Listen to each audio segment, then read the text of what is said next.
네, 안녕하세요. 2019 문화데이터 공공저작물 박람회 2부 사회를 맡은 아나운서 김슬기입니다. 네, 반갑습니다. 네, 모두 점심 식사 맛있게 하셨나요? 지금부터 저희 행사 2부를 이어서 시작할 텐데요. 오전 시간은 문화데이터와 공공저작물의 성과에 대해서 돌아보는 시간 가졌습니다. 지금부터 시작되는 오후 시간은요, 문화데이터와 공공저작물 두 개의 세션으로 나눠서 각 분야의 최신 트렌드를 살펴보는 시간을 갖도록 할 텐데요. 문화데이터와 관련된 강연은 이곳 두배홀에서, 공공저작물과 관련된 강연은 홍보부스 옆인 세레나홀에서 진행되니까 참고 부탁드립니다. 이제 그 첫 번째 순서로 문화데이터 분야의 미래 전략에 대해서 알아보도록 하겠습니다. 문화체육관광 빅데이터 플랫폼 구축 방향 및 데이터 활용 전략 발표가 있겠습니다. 발표는 한국문화정보원 홍선희 팀장님께서 해주시겠습니다. 큰 박수로 맞아주시길 바랍니다. 네, 안녕하세요. 조금 전에 소개받은 한국문화정보원 문화빅데이터 팀의 홍선희 팀장입니다. 만나서 반갑습니다. 네, 저희가 2부 행사에 첫 번째로 문화 빅데이터 플랫폼 및 센터 구축 사업에 대한 소개를 드리게 됐는데요. 본 사업은 저희가 올해 과기부에서 추진하는 빅데이터 플랫폼 네트워크 구축 사업에 공모 사업에 저희가 선정이 되었습니다. 그래서 앞으로 올해부터 3년 동안 지원을 받게 되고요. 이 본 사업은 이제 이 빅데이터에 대한 센터들을 선정해서 이제 육성하고 이제 플랫폼을 만들어서 플랫폼 위에서 데이터를 올려놓고 국민들이 쉽게 가져다가 활용할 수 있도록 유통거래 플랫폼을 만들기 위한 목적의 사업입니다. 그래서 저희는 총 10개의 분야의 이제 플랫폼 중에서 문화 미디어 분야에 공모를 하게 되었고요. 그리고 이제 지난 7월부터 사업을 추진을 하고 있습니다. 그래서 사실 이제 오늘 저희가 아직 감리를 받고 있는 상황이라서 이제 올해 말까지 그 부분 좀 잘 준비해서 마무리할 수 있도록 하겠습니다. 아마 저희 그 전시 부스도 밖에 저희 준비를 해놓고 있는데요. 올해 12월 달에 이와 관련된 결과물들이 개방이 될 예정입니다. 예, 소개를 드리도록 하겠습니다. 발표는 사업에 대한 개요와 그리고 저희가 추진하고자 하는 전략과 구축 방안에 대해서 소개를 드리도록 하겠습니다. 과기부에서는 이제 의료, 금융, 그리고 교통, 그리고 환경, 문화 미디어, 그리고 통신 여러 가지의 분야별로 이제 빅데이터 플랫폼을 선정을 하게 되는데요. 저희가 문화 미디어로 처음에 이제 신청을 하게 됐을 때 이 문화 미디어라는 이 큰 범주를 우리가 어디에서 어떻게 구분을 해서 좀 범위를 좁혀야 될지에 대한 고민을 했었습니다. 그래서 사실 저희가 문화와 미디어에 대한 부분에 대해서 이 문화체육관광부에 있는 문화비전 2030이라는 책자에서 사실 문화부가 제시하고 있는 여러 가지 우리나라의 비전, 대한민국을 대표하는 비전들이 있습니다. 그래서 저희는 그 중에서도 국민의 여가 그리고 최근 한류가 문화산업에 굉장히 중요한 역할을 하고 있는데요. 문화산업 이렇게 두 가지 측면으로 우리의 범주를 좀 나눠보고 그 안에서 우리의 비전을 찾아보자라고 생각을 했습니다. 사실은 저희는 2011년도부터 공공데이터를 수집해서 개방을 하고 있는데요. 아마 이제 기관에 계신 분들은 다 아시겠지만 저희가 공공데이터를 공공데이터 법에 의거해서 이제 그 국민들에게 개방을 하고 있는데 공공데이터 포털에 보면 문화관광 분야에 있는 데이터들이 굉장히 많이 민간에서 활용이 되고 있습니다. 그런데 이제 문화와 관련된 데이터들이 많거나 혹은 그 데이터의 품질이 높거나 이런 부분들보다도 사실은 이제 민간에서 스타트업들이나 이제 기업들에서 이 문화와 관련된 데이터가 좀 더 국민들에게 친숙하고 그리고 본인들이 가지고 있는 기술이나 아이디어에 접목시키기에 그 융합이 가능한 데이터로 저희는 생각이 들었습니다. 그래서 많은 스타트업들 혹은 이제 기업들에서 이 데이터를 활용하고 있음을 확인할 수 있었고요. 앞서 설명드렸던 문화 범주를 저희가 문화 여가와 문화 산업으로 나누겠다고 했는데 그 문화 여가적인 측면에서는 현재 우리나라의 이제 그 국민들이 생각하고 있는 나의 삶의 지수 그리고 여가 활동을 어떻게 보낼 것인지에 대한 통계치에 대한 사전 조사도 진행을 했었습니다. 그리고 두 번째로 문화 산업에 대한 부분을 얘기했었는데요. 저희 이제 대한민국의 국가 브랜드 가치가 이제 2조 원 달러로 이제 넘어서면서 실제 문화 컨텐츠가 문화 산업 규모의 굉장히 많은 부분을 차지하고 있습니다. 저희가 그 사례를 사실 이제 BTS의 사례를 보더라도 확인할 수가 있겠습니다. 그래서 저희는 이 문화 안에서 어떤 일자리와 상품, 브랜드, 산업으로 연결되는 어떤 그 대한민국의 미래 먹거리를 견인하는 그 중간 역할을 할 수 있겠다라고 생각을 했습니다. 그래서 이제 그런 국내 여건 변화 그리고 한류의 열풍에 따라서 저희는 이 문화 분야가 다양한 산업군의 미래 먹거리를 부상할 수 있음을 확인을 할 수 있는데요. 지금 보시는 장표가 저희가 이제 예상하고 있는 문화 산업의 영역입니다. 그래서 뭐 K-뷰티, 관광, 푸드, 패션, 스포츠, 뮤지컬 등 다양한 산업 분야에 이런 문화와 관련된 데이터들이 필요할 것이다. 그래서 이 원을 중심으로 가장자리에 있는 관광, 도서, 문화활동, 문화산업, 생활체육, 문화예술 이 분야에 있는 이제 데이터 목록들을 좀 보실 수가 있을 텐데요. 이와 관련된 이제 데이터를 생산하고 국민들에게 공급하는 기관들이 문화체육관광부에도 굉장히 많이 있습니다. 그래서 저희는 기관들이 갖고 있는 데이터를 중심으로 해서 각 산업군의 이러한 데이터들이 활용될 수 있어서 수요자와 공급자가 자유롭게 데이터를 주거니 받거니 하는 개방형 빅데이터 플랫폼을 만들고자 합니다. 그래서 지금까지는 저희가 이제 민간과 공공 데이터에 대한 유통 체계에 대한 어떤 단일화가 부족한 부분이 있었습니다. 예를 들어서 개별적으로 흩어져 있는 데이터들을 좀 더 융합된 데이터로 국민들에게 제공을 하는 부분이 첫 번째 목적이 되겠고요. 그리고 두 번째로는 정제되지 않은 데이터. 사실은 공공 데이터 포털에 이미 많은 데이터들이 개방이 되어 있긴 하지만 아직 기관에서 저작권 또는 개인정보의 이슈로 이제 개방되지 못한 데이터들이 있습니다. 그래서 그런 부분들에 대해서 저희가 정제 가공을 통해서 누구나 활용 가능하도록 그 데이터에 대한 표준 체계를 만들어서 개방하는 것을 두 번째 목표로 가지고 있고요. 세 번째로는 이제 원활한 활용을 원하는 산업계의 요구 사항에 저희가 대응해서 보다 좀 더 연계와 활용 활성화 지원 생태계를 조성하는 데 그 세 번째 목표를 가지고 있습니다.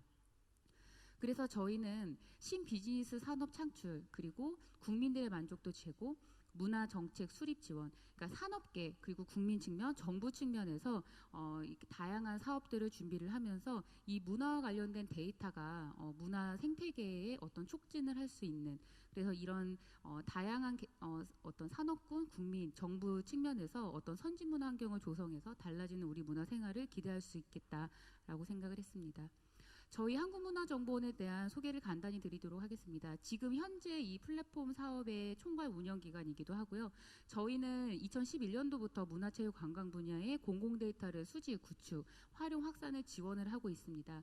그래서 기존에는 저희가 이제 중앙의 통합관리 시스템을 통해서 문화체육관광부에 있는 데이터들 그리고 이제 소속 공공기관들 그리고 이제 외부 지자체 혹은 다른 유관기관 단체들의 데이터들을 웹 에이전트 연계를 통해서 저희가 수집을 하는 체계를 계속 가지고 왔습니다. 그래서 그 안에서 데이터를 수집하고 활용하고 확산하는 선순환 구조를 가지고 있는 사업을 지금까지 진행을 했고요. 이 시스템을 기반으로 해서 이제는 그 각 기관들이 아직 내놓지 못하고 있는 데이터 혹은 민간에서 좀 더 활용 가치가 있는 데이터들을 빅데이터 센터로 육성을 해서 그 데이터를 좀 더 가치 있게 발굴해서 빅데이터 플랫폼을 만들자.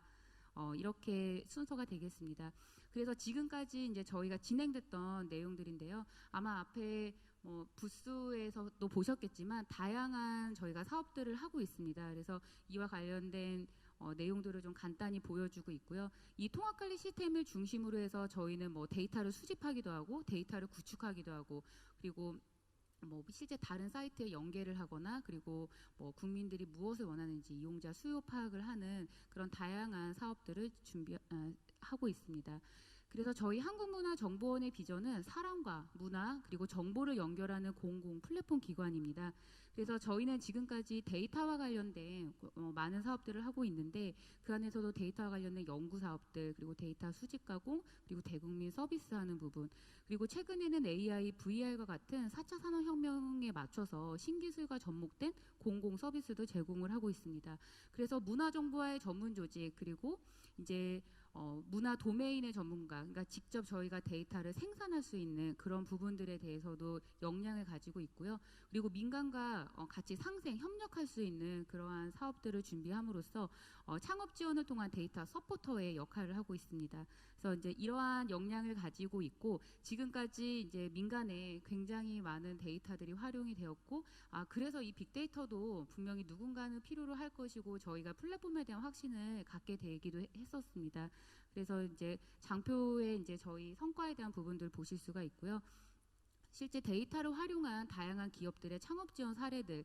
그래서 저희는 지금 현재는 문화 데이터 광장 사이트를 통해서 각 기관들의 흩어져 있는 데이터들을 좀 더 쉽게 통합 검색을 통해서 보여주는 기능을 하고 있습니다. 그래서 이제 이러한 기반이 되었기 때문에 저희가 이제 공모 사업에 참여할 수 있는 사실 자격 요건이 되기도 했습니다. 그래서 저희는 빅데이터 플랫폼 사업을 통해서 데이터를 수집하고 분석, 유통하는 체계를 만들고 그래서 그 데이터에 대한 생태계를 조성하는 조성을 해서 문화데이터 산업을 육성하는 걸 목적으로 하고 있고요. 그리고 뒤에서 설명드리겠지만 데이터를 이제 정제, 가공하는 어떤 전문 도메인을 갖고 있는 빅데이터 센터를 육성시켜서 그와 관련된 데이터 산업의 일자리를 창출할 예정입니다.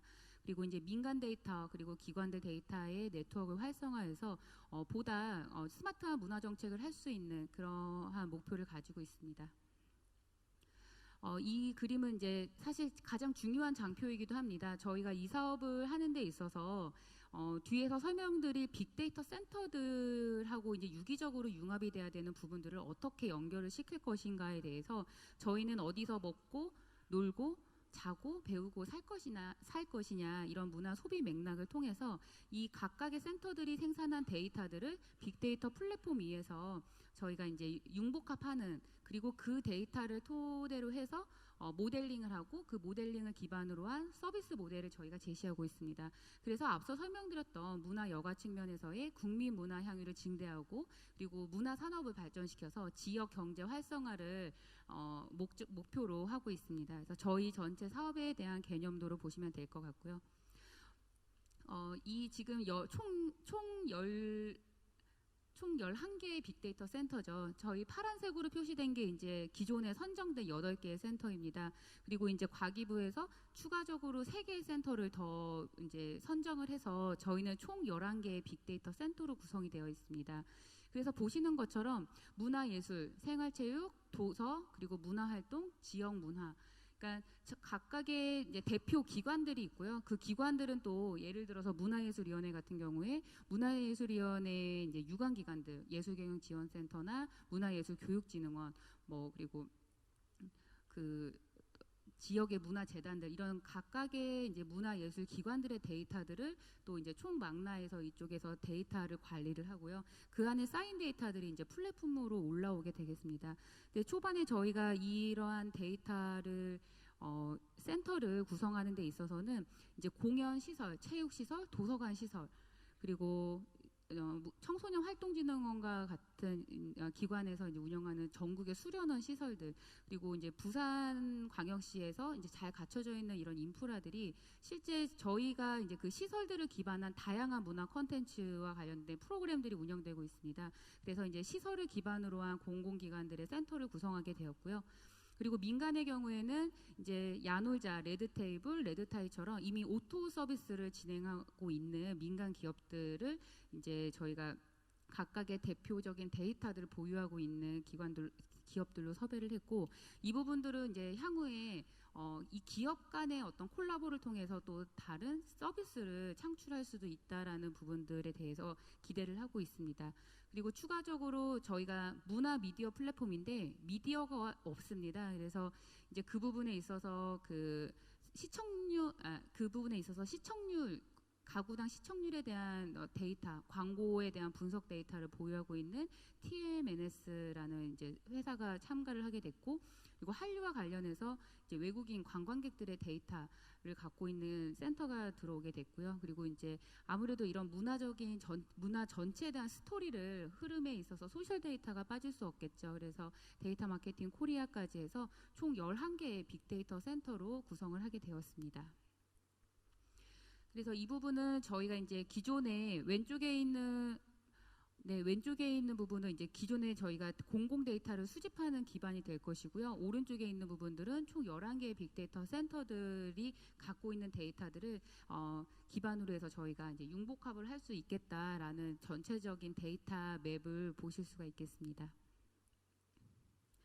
그래서 저희는 이러한 데이터를 어떤 형태로 개방을 할 거냐. 사실 기존에도 저희는 융복합 데이터들을 뭐 체육시설 데이터와 뭐 공연 프로그램 데이터를 융합해서 API로 보여주기도 하는데요. 지금 보시는 것처럼 빅데이터도 개방형, 융합형, 분석형 데이터로 구분해서 저희가 개방을 할 예정입니다. 그래서 이제 기본적인 정제 가공된 데이터들은 개방형 데이터로 개방을 할 예정이고요. 그리고 이제 민간 데이터, 센터와 센터 간의 데이터 혹은 외부에서 구매한 데이터들 간의 융복합을 통해서 융합형 데이터를 보여주게 되고요. 혹은 어떤 지자체나 기관에서 이제 이용자가 특정 목적에 의해서 저희한테 주문을 요청할 경우에는 분석형 데이터로 구축을 해서 제공을 하게 됩니다. 저희가 이 사업을 준비하면서 실제 이 데이터를 누가 쓸 것인가에 대한 수요 조사를 진행을 했었습니다. 그래서 기존에는 공공 데이터를 쓰는 그 기업들이 보통 ICT 기반의 스타트업들이 굉장히 많이 있었는데 이 빅데이터는 실제 상권 분석을 하는 뭐 예를 들어 외식업계 소상공인들도 많이 사용을 하고요. 그리고 공연에 대한 어떤 매출 데이터를 통해서 그 다음 공연 기획이나 마케팅에 활용하는 공연 단체들도 활용을 할 것이고요. 뭐 제조업이나 헬스케어 다양한 산업군의 종사자들이 이 빅데이터에 대한 활용을 요구하고 있구나라는 걸 확인할 수 있었습니다. 그래서 저희는 이와 관련된 이제 문화 자원들을 중심으로 이 데이터의 활용 가능성을 높게 평가를 했고요. 그래서 각각의 산업군별로 이러한 데이터 분석들을 할 수 있겠구나라는 부분을 예측을 했습니다. 그래서 저희는 이 빅데이터 플랫폼을 통해서 지금 총 11개의 빅데이터 센터를 통해서 이제 클라우드 기반의 데이터를 저장을 하게 되고요. 그리고 이제 다양한 분석, 가공 도구를 통해서 빅데이터 포털과 서비스 포털, 유통 포털. 그러니까 포털이 3개는 아니고요. 그 기능이 어떤 통합 검색과 그리고 서비스에 대한 부분, 그리고 실제 데이터를 다운로드 받고 구매하고 결제할 수 있는 유통 기능까지 넣고, 그리고 데이터 시각화, 그리고 뭐 데이터를 직접 분석해 볼 수 있는 이용자 도구도 제공을 할 예정입니다. 그래서 저희는 이 사업을 통해서 과연 이 플랫폼을 통해서 어떤 서비스들을 제시할 수 있을까에 대한 고민을 했습니다. 물론 여기에 스타트업 분들도 계시겠지만 공공의 영역과 민간의 영역은 반드시 서로 침범할 수는 없는 부분인 것 같습니다. 그래서 저희가 모델링에 대한 부분은 제시할 수 있지만 실제 서비스 개발에 대한 부분은 공공 영역에서 충실하자라는 목표를 갖고 일단은 산업군, 일반 이용자 그리고 정부 측면에서 어떠한 우리가 혁신 서비스 모델을 발굴할 수 있을지에 대한 고민을 했습니다. 그래서 그 서비스 모델에 대해서 간단히 설명을 드리면 이 사업은 총 3차년도 사업이기 때문에 이제 1차년도부터 다양한 모델링들을 계속 제시를 하게 됩니다. 그런데 서비스를 개발해서 한번 보여줘라 라는 게 사실 과기부의 지침입니다. 그래서 저희가 기존의 문화 포털 사이트를 통해서 다양한 서비스를 제공하고 있는데 이제 그런 고도화 측면에서 우리도 이제는 개인별, 상황별, 복합 문화 상품에 대한 추천과 예약이 가능한 내비게이션 서비스를 제공해보자라는 부분을 서비스 모델로 제시를 하고 있습니다. 그리고 두 번째로는 이제 저희가 문화산업, 한류에 대한 언급을 했었는데요. 이 K창작 제작소 같은 경우는 한류 비즈니스를 위한 문화산업 영역별, 국가별 한류 비즈니스 매칭 서비스입니다. 예를 들어서 중국이나 일본, 이슬람 그 다양한 국가별로 어떤 한류 콘텐츠를 수출하기 위한 기업들이 그 국가에 대한 어떤 한류에 대한 인지도라든지 뭘 이용자들이 원하는지에 대한 수요 파악이 필요할 겁니다. 그래서 그러한 데이터들을 저희가 해외 데이터들을 수집해서 분석 가공을 해서 모델링을 제시할 계획이고요. 이러한 모델링이 좀 더 데이터도 더 확충이 되고 모델링에 대한 좀 타당성이 있다고 하면 저희도 향후에는 이거 서비스로 개발해도 좋겠다 이런 생각이 들었습니다. 그리고 마지막으로는 정책 측면에서 지역 문화 생활 SOC에 대한 모델링을 개발하는 부분인데요. 저희가 빅데이터 센터 중에 부산광역시가 있습니다. 부산광역시는 이미 유동인구 데이터나 카드 데이터를 수집을 해서 데이터들을 분석 가공해서 그 부산 지역에 있는 시민들에게 좀 더 좋은 서비스, 정책을 제시하기 위한 데이터 가공 분석을 하고 있습니다. 그래서 그 부분에 대해서 저희가 문화와 관련된 어떤 시설 정보라든지 아니면 문화예술위원회가 갖고 있는 문화누리 카드 데이터라든지 그런 데이터들에 대한 분석을 통해서 그 어떤 SOC와 관련된 문화 복합 공간 안에 들어갈 수 있는 문화 콘텐츠 프로그램이 무엇이 있을까, 이런 부분들을 좀 고민해보고자 했습니다. 그래서 그 첫 번째로 저희가 서비스 개발에 대한 부분을 고민한 마이 컬처럴 라이프입니다. 기존의 문화 포털 서비스에 대한 어떤 고도화로 보시면 될 것 같은데요. 기존에는 내 주변에 있는 맛집이나 어떤 공연 정보를 저희가 그냥 탐색을 할 수 있었다면, 수집된 데이터를 기반으로 저희가 데이터를 가공하고 융복합해서 이제는 내가 서 있는 그 곳의 지도 기반에서 정말 그 트렌드에 맞는 어떤 정보를 추천을 해주고, 실제 나에게 맞는 어떤 매칭, 뭐 예를 들어 나에게 어울리는 공연이 어디인지, 공연이 어디인지, 그리고 내가 좋아하는 맛집 정보가 어디인지, 이런 것들을 매칭해줄 수 있는 서비스로 저희가 좀 발전을 시켜보고자 합니다. 그래서 이 부분은 올해는 이제 웹사이트 버전으로 일단은 오픈을 할 예정이고요. 이제 3차년도 사업으로 진행이 되는 부분이라 이제 오픈 시점과 동시에 물론 저희가 이용자들에 대한 수요 조사도 의견들을 좀 반영을 했습니다. 그래서 좀 더 내용들을 보완해서 내년 후년에는 좀 더 고도화될 수 있는 부분들, 그리고 이 서비스를 기획하는 부분에 있어서는 기반이 되는 건 빅데이터 센터들이 갖고 있는 데이터, 그리고 이 센터들이 갖고 있지 않은 추가적인 데이터들이 있더라고요. 그래서 저희가 아마 이 사업을 하면서도 빅데이터 센터 외에도 데이터를 추가적으로 구매한다거나 민간과 제휴해서 데이터를 확보하는 그런 부분들이 저희 숙제로 남아 있습니다. 그래서 그런 데이터를 기반으로 좀 더 보완된 서비스를 개발하도록 하겠습니다. 그리고 뭐 아까 앞서 설명드렸던 한류 비즈니스 매칭 서비스 부분인데요. 잠깐 설명드렸지만 어떤 한국 문화에 대한 외국인들의 관심, 어떤 수요를 파악하기 위한 분석 데이터들이 분명히 필요할 것이고, 저희가 그 안에서 한류 콘텐츠가 무엇이 해외에 나갔을 때 성공적일지에 대한 부분도 예측을 할 수가 있겠죠. 그래서 한류 콘텐츠를 발굴하고, 그리고 실제 외국인들이 원하는 한류 콘텐츠에 맞춰서 그 한류 콘텐츠가 시작된 우리나라의 지역이 어딘지 그 유망 지역을 발굴하는 부분도 가능하리라 예상이 됩니다. 그리고 지역 문화생활 SOC는 이제 저희가 이제 전국에 있는 그 국민들의 소득 데이터, 대출 데이터, 그리고 뭐 카드사와 연계해서 어떤 문화 소비 데이터들을 기반으로 해서요.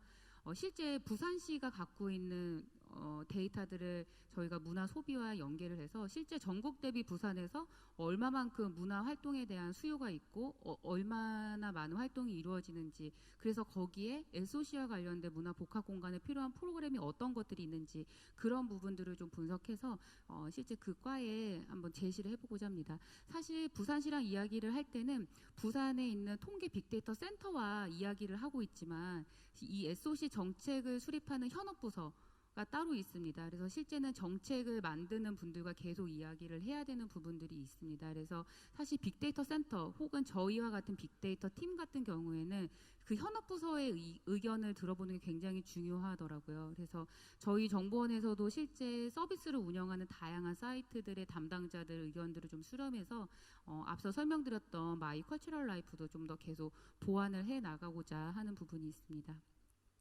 그래서 본 사업은 2019년도부터 2021년도까지 3년 동안 저희가 한 180억 정도 되는 예산을 지원을 받게 됩니다.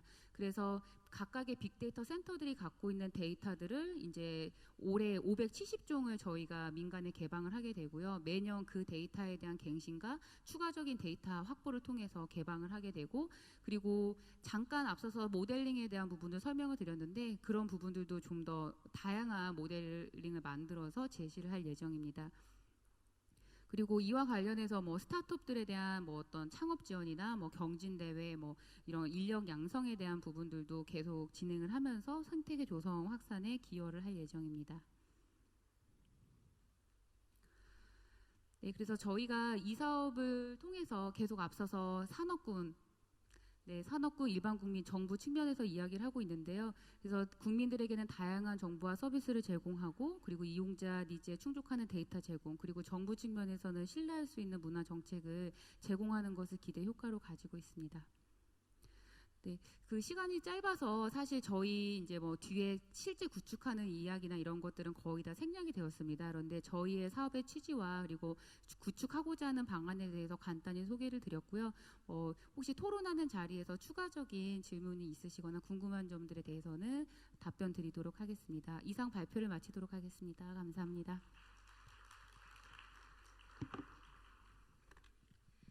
네, 한국문화정보원의 역량과 문화데이터의 밝은 미래를 확인할 수 있는 강연이었는데요. 좋은 말씀 해주신 홍선희 팀장님께 다시 한번 뜨거운 박수 부탁드립니다. 네, 앞으로도 문화체육관광에 관련한 빅데이터 플랫폼에 대해서 많은 기대와 관심 부탁드리고요. 저희 이어서 창조적 공유지로서의 문화데이터 플랫폼 발표 이어지겠습니다. 발표는 협성대학교 공병훈 교수님께서 해주시겠습니다. 힘찬 박수 부탁드립니다. 안녕하세요. 협성대학교 공병훈이라고 합니다. 이번에 제가 연구자로서 빅데이터 플랫폼에 대해서 발표한 기회를 갖게 돼서 반갑게 생각합니다. 그럼 제가 그동안 문화 빅데이터 플랫폼에 대해서 고민하던 얘기를 이제 그런 것들에 대해서 설명을 좀 드리도록 하겠습니다. 우리가 빅데이터라고 하는 것에 대한 학문형에서의 정리는 아직 덜 된 상태라고 볼 수가 있습니다. 그래서 우리가 여기서 빅데이터라고 이야기하는 일반적인 정의는 이렇게 몇 가지 데이터의 크기나 다양성, 속도를 기반으로 설명을 하고 있지만 빅데이터뿐 아니라 지금에 있어서의 데이터가 가지고 있는 가치는 전체적으로 우리가 그동안 구축해온 또는 앞으로 구축할 그런 데이터 전체를 포함해서 우리가 얘기를 할 수 있다고 생각을 합니다. 그래서 지금 이런 데이터들이 중요하게 된 것은 그만큼 4차 산업혁명 환경에서 진행되고 있는 인공지능이나 사물인터넷이라든가 이런 로봇 기술이라든가 이런 기술들에 의해서 기존의 데이터들이 더 활용도가 높아진 그런 측면을 설명할 수 있다고 생각합니다. 여기서 지금 볼 수 있는 것은 지금 인공지능이 이제 그동안의 그림들을 이제 학습을 해서 제 나름대로 이제 그리는 그림인데 이게 그림을 그리는 인공지능 프로그램이라고 볼 수가 있습니다. 물론 이제 이런 것들이 어떻게 가능할 것인가가 이제 우리들의 앞으로 빅데이터 플랫폼의 성공 여부를 가늠하는 되게 중요한 것이라고 볼 수 있는데요. 근데 이런 소프트웨어가 가능한 것은 지금 이제 방대하게 구축되어 있는 그림 데이터가 있기 때문이고, 그 다음에 인공지능 소프트웨어 전문가들이 있기 때문이고요. 또한 그림에 관련된 전문가들이 있기 때문에 이런 성과가 가능하다는 점들을 생각해 둘 필요가 있습니다. 여기 보시는 것은 지금 여기 재생이 안 되는 것 같은데 아이바 테크놀로지에서 개발한 인공지능 작곡 프로그램입니다. 이 프로그램은 기존에 있는 음악들을 학습을 해서 그걸 기반으로 해서 지금 작곡을 하고 있습니다. 그래서 여기서 작곡된 곡들은 지금 현재 영화 배경음악이라든가 광고음악, 게임 배경음악 이런 곳으로 쓰이고 있습니다. 이런 것들이 가능한 것은 사실 지금은 인공지능 소프트웨어 개발자들이 주도하는 것이긴 하지만 여기에는 음악 전문가들이 같이 참여할 수가 있고 이제 그럼으로써 이런 것들이 가능한 것이고요. 이런 미디어 분야에서 이제 활동하시는 분들은 알겠지만 이런 배경음악이라든가 이런 것들은 원래 만드는 데 자체가 굉장히 큰 비용이 들어가는 거죠. 그래서 이런 것들이 이제 이런 인공지능 소프트웨어를 통해서 만들어질 수가 있고 그런 것들을 생각해 볼 수가 있고요. 근데 이제 국내에서는 지금 이제 데이터 관련된 여러 가지 작업들을 하고 있는데 특히 이제 빅데이터 관련돼서 이제 프로젝트가 진행되고 있는 것으로 알고 있고요. 지금 앞서 발표하신 분도 빅데이터 플랫폼에 이제 관한 부분이라고 생각을 하는데 국내에서 그러면 있는 데이터들은 어떤 것인가, 현재 지금 구축되어 있는 것은 어떤 것인가를 볼 수가 있습니다. 이것은 이제 공공 부문에 있는 것들을 제가 이렇게 좀 조사를 해서 좀 여기 했는데 보시면 알겠지만 이런 데이터들은 상당히 원천 데이터에 가깝고요. 그동안에 공공 데이터로서 구축이 되어 있긴 하지만 그 데이터를 이제 우리가 볼 수 있는 방안이 현실적으로 제한이 되게 많습니다. 그리고 어떤 경우에는 이제 저 데이터를 보기 위해서는 되게 복잡한 절차를 거쳐야만 저런 데이터를 볼 수가 있는 그런 상태라고 볼 수가 있습니다. 그럼에도 불구하고 긍정적으로 보자면 지금 우리 사회에서 이런 데이터들을 구축해온 그 시간이 참 길었습니다. 김대중 정부 이후로 계속 해왔기 때문에 나름 이제 그 구축된 부분도 또한 존재한다고 생각을 합니다. 그래서 우리가 공공부문 문화예술 데이터의 활용이라고 하는 부분들은 매우 되게 중요한 부분이라고 볼 수 있는데, 그러면 이것을 어떻게 할 것인가라고 하는 부분을 우리가 지금 고민해 봐야 될 거라고 생각합니다.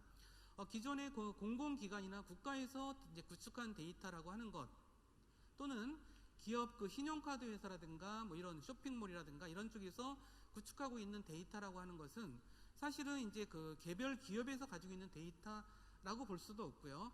국가에서 구축한 데이터라고 해서 그냥 국가 것이라고 볼 수는 없는 거고, 어떤 의미에서는 우리 사회 전체의 공동된 자산이라는 점들이 되게 중요한 부분이 아닌가라고 생각을 합니다.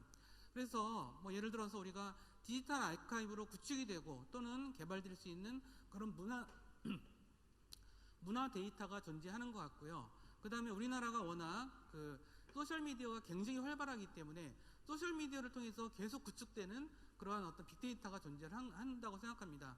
또한 카드라든가 온라인 상태에서 벌어지고 있는 것들, 이제 그게 공연 정보일 수도 있고요. 여러 가지 쇼핑 정보일 수도 있는데, 이런 것들, 이런 빅데이터와 문화 데이터를 어떻게 그러면 활용할 것인가라고 하는 부분에서 우리가 빅데이터 플랫폼의 필요성을 이야기할 수가 있습니다. 그렇다면 빅데이터 플랫폼에서는 과연 어떤 일을 할 것인가라고 하는 부분들인데요. 이런 부분들이 사실은 이제 우리가 빅데이터 플랫폼을 어떻게 비즈니스적으로 잘 쓸 것인가 문제를 좀 넘어서서 근본적으로 그러면 이 빅데이터 플랫폼이 가지고 있어야 할 가치가 무엇이냐, 그것이 사회적 가치도 있고 어떤 경제적 가치도 난 공동으로 필요하다고 생각합니다. 근데 그런 부분을 해서 이 빅데이터라고 하는 것은 이제 우리가 접근을 해보시고 사용해 보시면 알겠지만 이걸 어떻게 사용할지는 굉장히 불확실성이 많다라고 생각합니다. 예를 들어서 이제 일본의 어떤 소프트웨어는 이런 경우가 있습니다. 소설 작품, 그러니까 국내에 있는, 일본 국내에 있는 소설 작품을 모두 다 디지털화 시켜서 인공지능이 소설 창작을 하고 있습니다. 그런 사례도 있고요. 그런 사례들이 앞으로 굉장히 많이 발생할 거라고 보는데, 각 분야에서 그걸 어떻게 활용할지, 근데 그것이 창업의 문제뿐 아니라 그런 어떤 개별적인 참여들을 어떻게 더 발양시킬 것인가가 되게 중요하다고 생각합니다. 그런데 그런 플랫폼이라는 게 현재 국내에서 구축되어 있는, 아직은 개발이 좀 더딘 상태이긴 하지만 그 플랫폼에 들어가서 이렇게 사용을 하다 보면 굉장히 좀 절차도 까다롭고 복잡하고, 실제로 공공 데이터가 되어 있는 거 안에도 그런 것들을 이제 기존의 검색 기능 이외에는 특별히 활용할 수가 없습니다. 그리고 구축된 데이터에서도 원본 데이터를 볼 수 있거나 이런 게 아니라 썸네일 정도, 이미지라 그러면 썸네일 정도밖에 볼 수 없거나 이런 현상들이 굉장히 많이 벌어지고 있어서 이런 것들을 하나의 우리 사회의 공유적 자원으로 활용한다라는 그런 시각이 매우 중요한 시점이라고 생각합니다. 그래서 그런 필요성 자체가 지금 계속적으로 이제 새로운 기술로 도약을 하고 있는 가상현실, 증가현실, 사물인터넷 이런 새로운 기술들과의 결합과 바로 연결되기 때문이겠죠. 그래서 그런 측면을 말씀드렸고요. 그동안의 빅데이터를 활용한 여러 가지 작업들에 대해서 지금 이렇게 살펴보고 있는데, 물론 요즘에서 창업을 하고 이러면서 빅데이터를 활용하는 것도 있지만, 그동안의 사용들을 볼 때 우리가 여기서 보셔서 알겠지만 빅데이터의 활용 사례라는 것이 아직은 굉장히 빈약하다고 볼 수 있습니다. 연구 보고서라든가 이런 어떤 빅데이터를 단순히 분석하는 것들을 크게 넘어서지 못하는 그런 수준이 지금의 어떤 되게 중요한 과제라고 생각을 하고요. 그럼 이것을 어떻게 넘어설 것인가의 부분들을 우리가 생각해 볼 필요가 있다고 생각합니다. 그러니까 문화 데이터라고 하는 것은 우리가 단순히 수집이 가능한 데이터만을 의미하지는 않고요. 이 문화라고 하는 것은 우리 사회 전체의 삶과 행동과 실천에서 나오는 그러한 어떤 다양한 가치가 있다고 생각을 합니다. 그런 측면에서 그 문화예술 데이터가 갖는 그 중요성과 문화라고 하는 것이 갖는 우리의 중요한 의미를 되새겨볼 필요가 있습니다. 여기는 지금 해외에서 영국뿐 아니라 지금 다양하게 그 빅데이터를 활용하는 그런 움직임들이 본격화되고 있어서 제가 자료집에 나타났듯이 이렇게 설명을 좀 드렸고요. 좀 넘어가서 설명을 좀 드리자면 지금 예를 들어서 뭐 박물관이든 미술관이든 이런 그동안에는 그런 그 활동을 통해서 박물관 활동을 통해서 방대하게 구축되어 있는 데이터가 있거든요. 우리나라 예를 들어서 국립중앙박물관이라고 했을 때는 그 굉장히 많은 그 관람 인원들이 대체로 거기서 무엇을 보는지, 어떤 거를 좋아하는지 이런 것들에 대한 데이터들을 항상 구축은 되어 있지만 그런 것들을 어떻게 활용할 수 있는 방법이 없었다는 것이죠. 그랬을 때 그런 것들을 이제 그 분석을 하여서 좀 더 그 고객 수요자 친화적이고 수요자 중심적인 어떤 그런 서비스를 할 수도 있고요. 그리고 그 데이터 자체를 갖고 다른 문화 사업에서도 활용할 수 있는 그런 방안을 찾아야 한다는 것을 이 해외 그 사례들에서 볼 수가 있다고 생각합니다. 마지막으로 설명드리고 싶은 것이 우리가 빅데이터를 얘기를 하면서 정작 우리가 중요하게 생각해야 될 개념들이 있는데 저는 이제 그 프리즈 맥클럽이라는 이제 그 학자가 해온 정의를 여기서 다시 한번 생각을 해보고 싶습니다. 기본적으로 데이터라고 하는 것은 정보의 원료라고 볼 수가 있습니다. 그래서 이 데이터를 조직한 것이 정보라고 볼 수가 있고요. 이런 그 정보들을 상호 집단적으로 이제 그 관련 체계를 만드는 것이 지식이라고 할 수가 있습니다.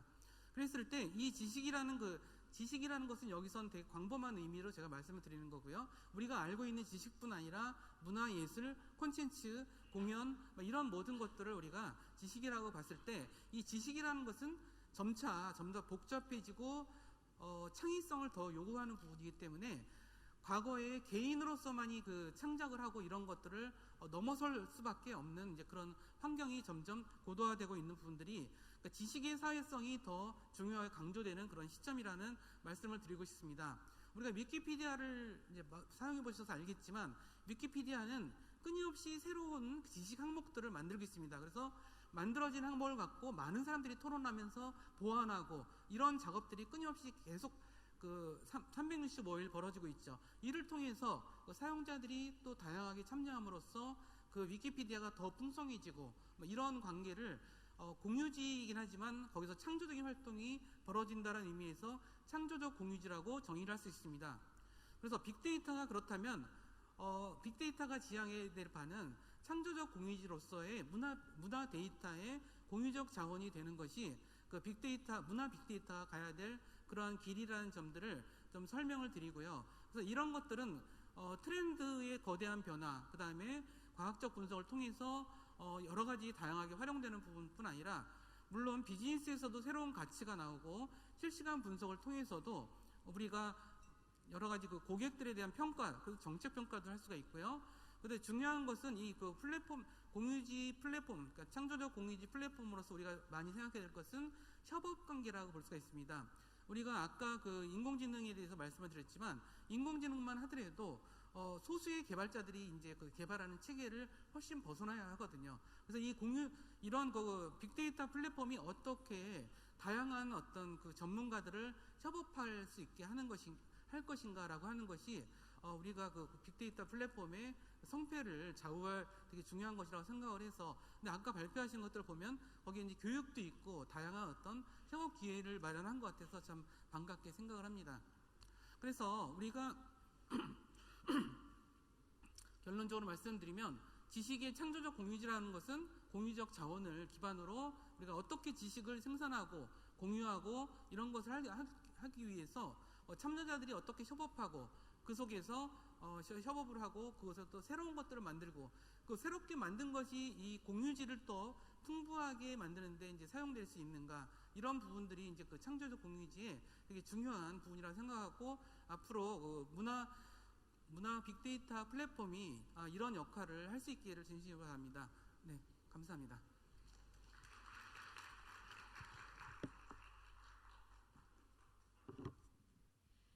네, 네, 문화데이터의 성장에 대해서 알아볼 수 있는 좋은 말씀이셨는데요. 좋은 발표를 해주신 공병훈 교수님께 다시 한번 뜨거운 박수 부탁드리겠습니다.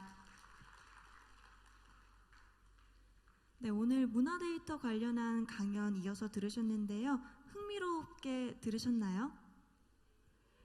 네, 많은 분들이 좋게 들으신 것 같은데요. 저희가 이 다음에 토론이 진행돼서 토론 무대 세팅하는 동안 잠시 저와 얘기 나누겠습니다. 오늘 강연들로 이제 국민과 기업 관점에서 활용 가치가 높은 문화 데이터를 더 적극 발굴하고 또 많은 개방이 이루어졌으면 좋겠고요. 아무래도 공공 부분에서 조성한 이제 품질 높은 문화 데이터와 또 공공 저작물들은 대한민국 콘텐츠 산업의 활용 가치가 아주 풍부한 사업이기 때문에 오늘 강연이 더욱더 값진 것 같습니다. 이번 박람회를 통해서 문화 데이터 관련한 최신 흐름을 알아보고 미래를 전망할 수 있는 특별한 시간을 갖게 된 여러분들은 정말 소중한 시간 보내고 계신 것 같습니다. 앞으로도 더 다양하고 활발한 분야에서 문화 데이터가 개방됐으면 좋겠습니다. 이어지는 문화 데이터에 대한 토론도 잊지 마시고 끝까지 저희 함께 해주시면 감사하겠습니다. 네, 토론에 대한 준비가 필요해서 지금 이어서 준비를 하고 있는데요. 곧 문화 데이터 관련한 토론이 진행될 예정이니까요. 자리에 착석하셔서 기다려주시면 감사하겠습니다. 네, 저희 계속해서 문화 데이터와 문화 콘텐츠 관련 토론 시작하겠습니다. 토론은 김상원 교수님이 진행하시고요. 고민정 박사님, 김상진 사무국장님, 이건훈 교수님, 그리고 방금 전에 발표하신 공병훈 교수님이 함께 하시겠습니다. 패널 여러분과 좌장님께 박수 부탁드립니다. 네, 안녕하십니까. 네, 시작하겠습니다. 네, 고맙습니다. 네, 안녕하십니까. 문화데이터 공광 저작물 박람회에서 지금 조금 전에 발표를 들었습니다. 창조적 공유지로서의 문화데이터 플랫폼, 그리고 그에 앞서서 문화정보원에서 이 문화데이터 플랫폼 구축에 대한 상세한 이야기를 들을 수가 있었습니다. 지금부터는 이 내용들을 바탕으로 해서 이제 오늘 특별히 그 토론자들을 현장에서 직접 활동을 하고 계시는 분들 중심으로 모셨습니다. 그래서 지금 토론 부탁드릴 순서대로 지금 앉아 계신 것 같은데요. 그래서 우선 그 세 분의 의견을 먼저 듣고 그 다음에 공병훈 교수님께서 답변 필요하신 부분 정리해 주시면 그걸로 토론 마무리하도록 하겠습니다. 우선 그 한국저작권단체연합회 김상진 사업부장께서 먼저 제가 아마 기술 이슈 중심으로 조금 먼저 말씀해 달라고 그랬는데요. 예, 부탁합니다. 네, 안녕하세요. 한국저작권단체연합회 김상진입니다. 오늘 저희가 받은 미션은 빅데이터 관련돼서 이제 기술 이슈인데요. 문화정보원에서 아까 그 모두에도 발표해 주신 것처럼 이 빅데이터 플랫폼에서 갖춰지는 기술 이슈는 굉장히 잘 된 것 같아요.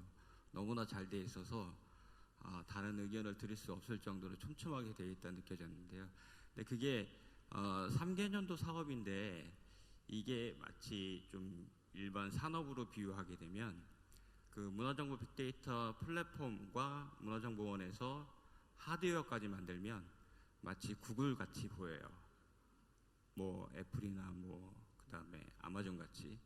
그러니까는 그런 업체들은 굉장히 오랜 시간 걸려서 그 갖고 있는 노하우를 비롯해서 데이터를 가지고 비즈니스 전략을 갖고 추진을 하는데 이게 3년 안에 과연 이루어져서 끝나는 게 아니라 앞으로 계속 그 구글이나 이런 외국의 기업들처럼 그런 그 기술적 노하우고 그다음에 데이터 관련돼서는 조금 제가 문화 관련돼서는 저희도 이제 뭐 음악 데이터라든지 영화 데이터 같은 거 보게 되면은 그 가사를 좀 분석을 하거든요. 그래서 그 대중가요의 가사를 분석할 때 뭐 50년대 가사, 60년대 가사, 70년대 가사 그렇게 분석을 해요. 근데 그게 비단 빅데이터는 아니지만 이제 그런 데이터를 이런 플랫폼에서 가져오게 되는데 그 당시에 언론에서 나오는 기사들과 가사, 그다음에 생활상들을 조금 엮어보려고 했는데 저희들이 엔지니어가 있음에도 불구하고 어려움에 좀 부딪혔던 거는 한글 처리에서 항상 문제가 발생해요.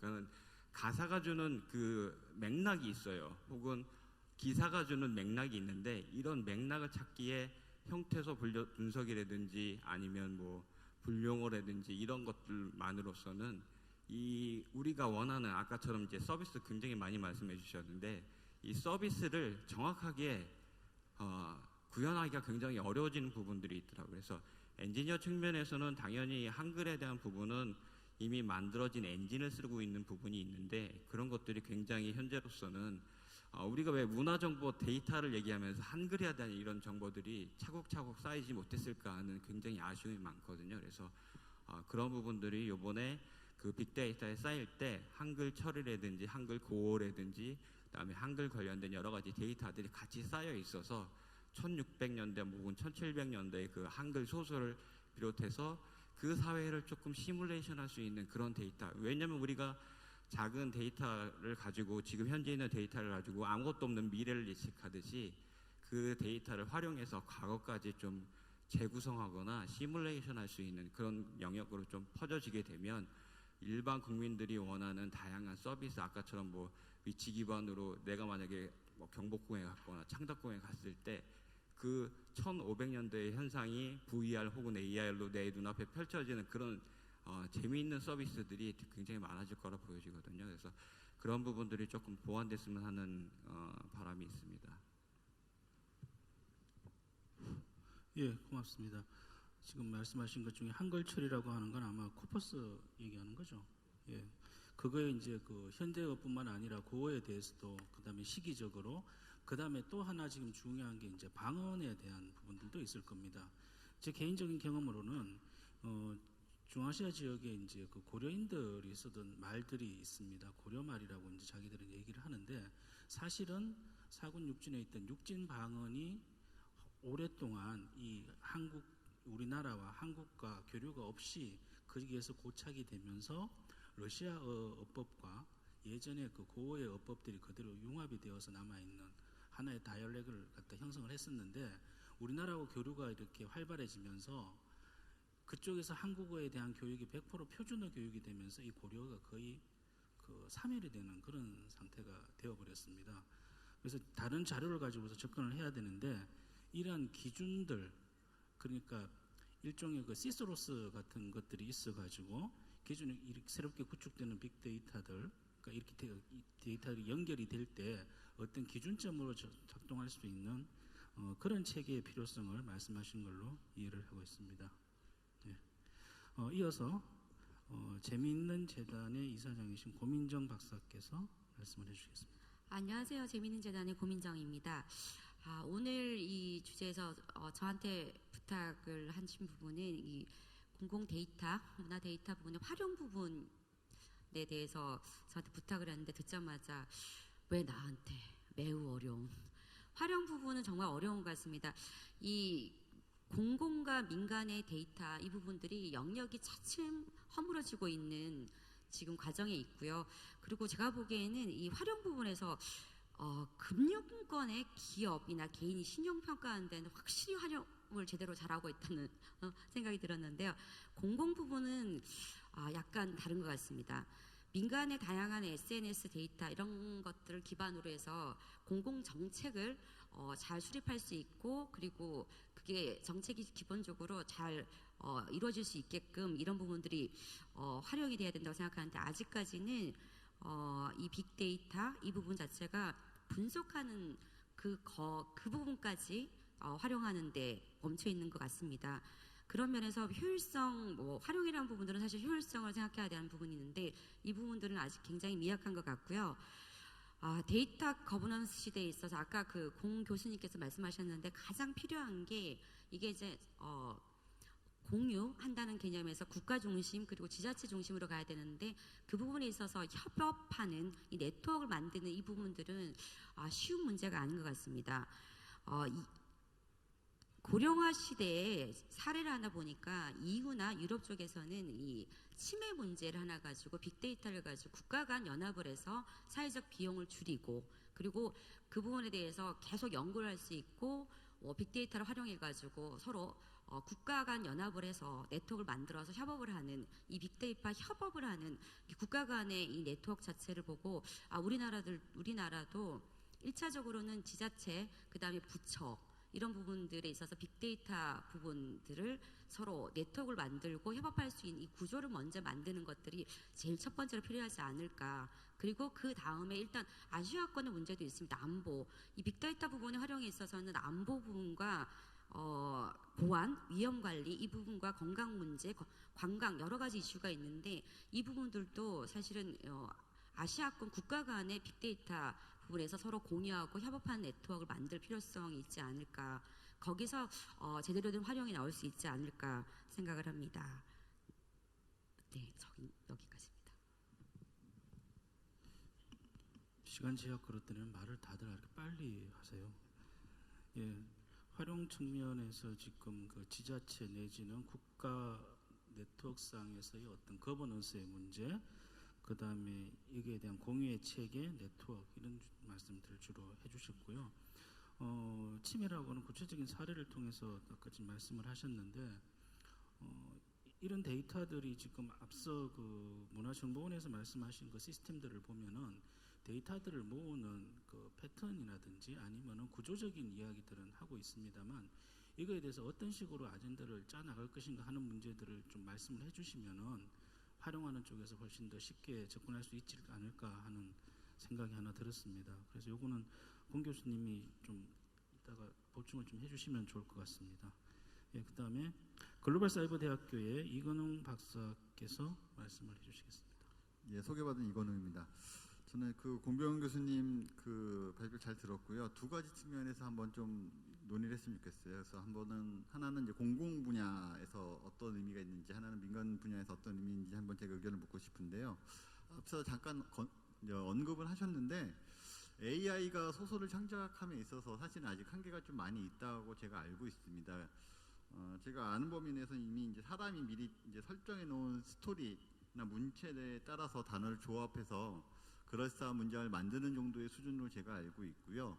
일본 연구진에서는 실제로 작품을 출품해가지고 1차 심사에 통과해가지고 많은 사람은 이제 깜짝 놀란 경우도 있지만 이 경우에도 이제 스토리나 아니면 문체 같은 경우는 이미 설정을 해놓고 그 다음에 AI가 창작한 경우가 있었던 경우가 있었죠.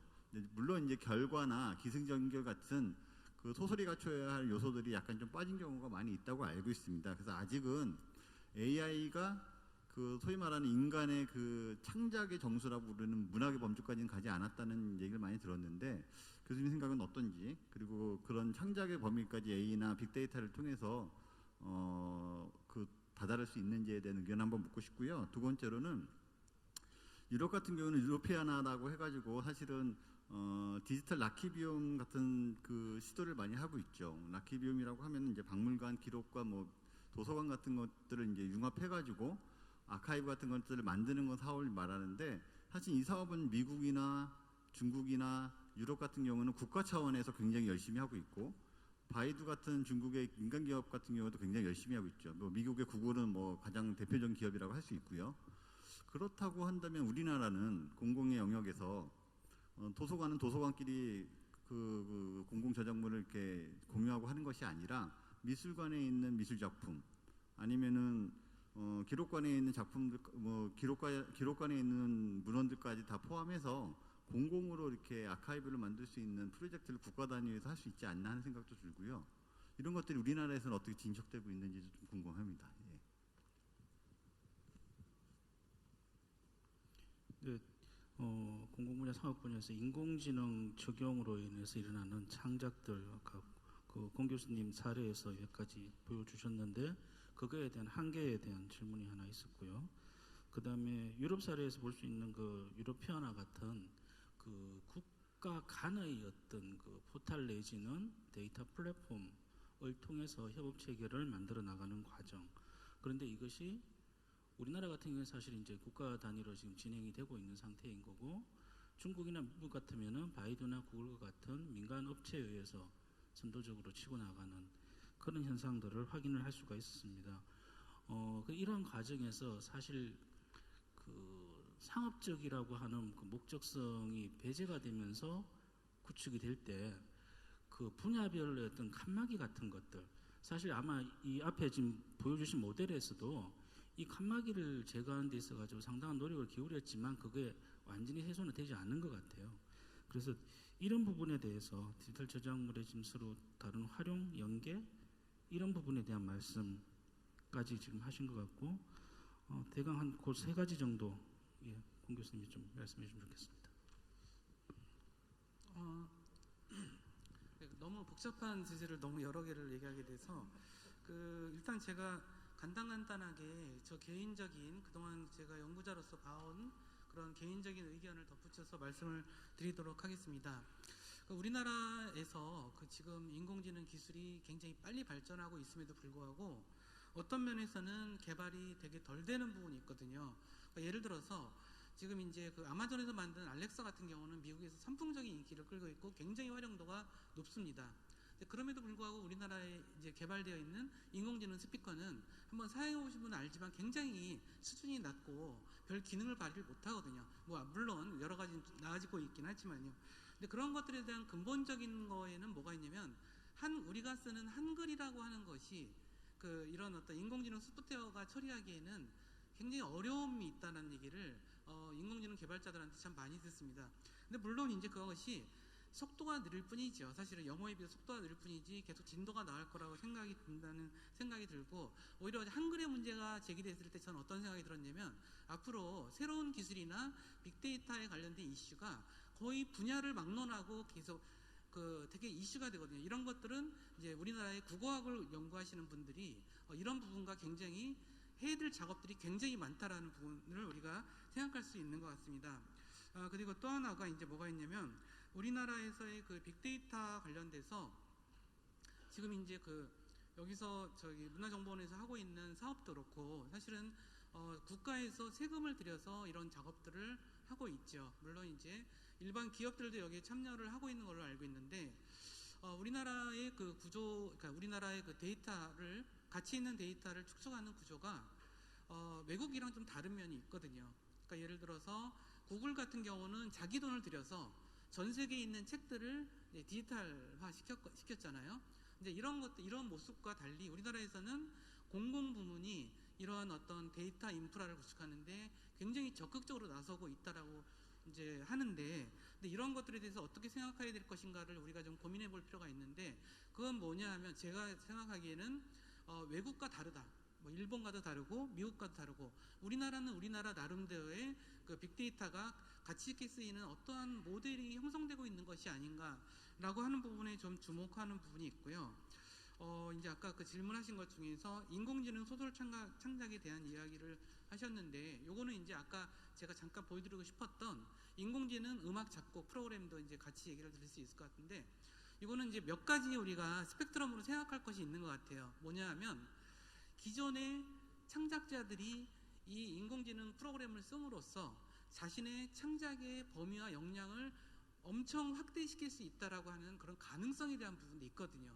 그러니까는 그러면 이제 그런 창작자들이 기존의 창작자들이 할 수 있을지는 잘 모르겠지만 어쨌든 어느 시점이 되면 소설 창작자들이 더 훌륭하고 더 재미있는 소설을 쓸 수 있는 도구로 사용될 수 있다. 그리고 또한 아까 작곡 프로그램도 마찬가지인데, 우리가 그동안에 작곡을 배우기 위해서는 거의 20-30년을 그 공부만 해야만 작곡을 할 수가 있었잖아요. 그렇지만 앞으로는 그렇지 않고도 그런 어떤 음악적 자질과 어떤 역량을 가진 사람들이 굉장히 다양하게 작곡에 참여할 수 있다.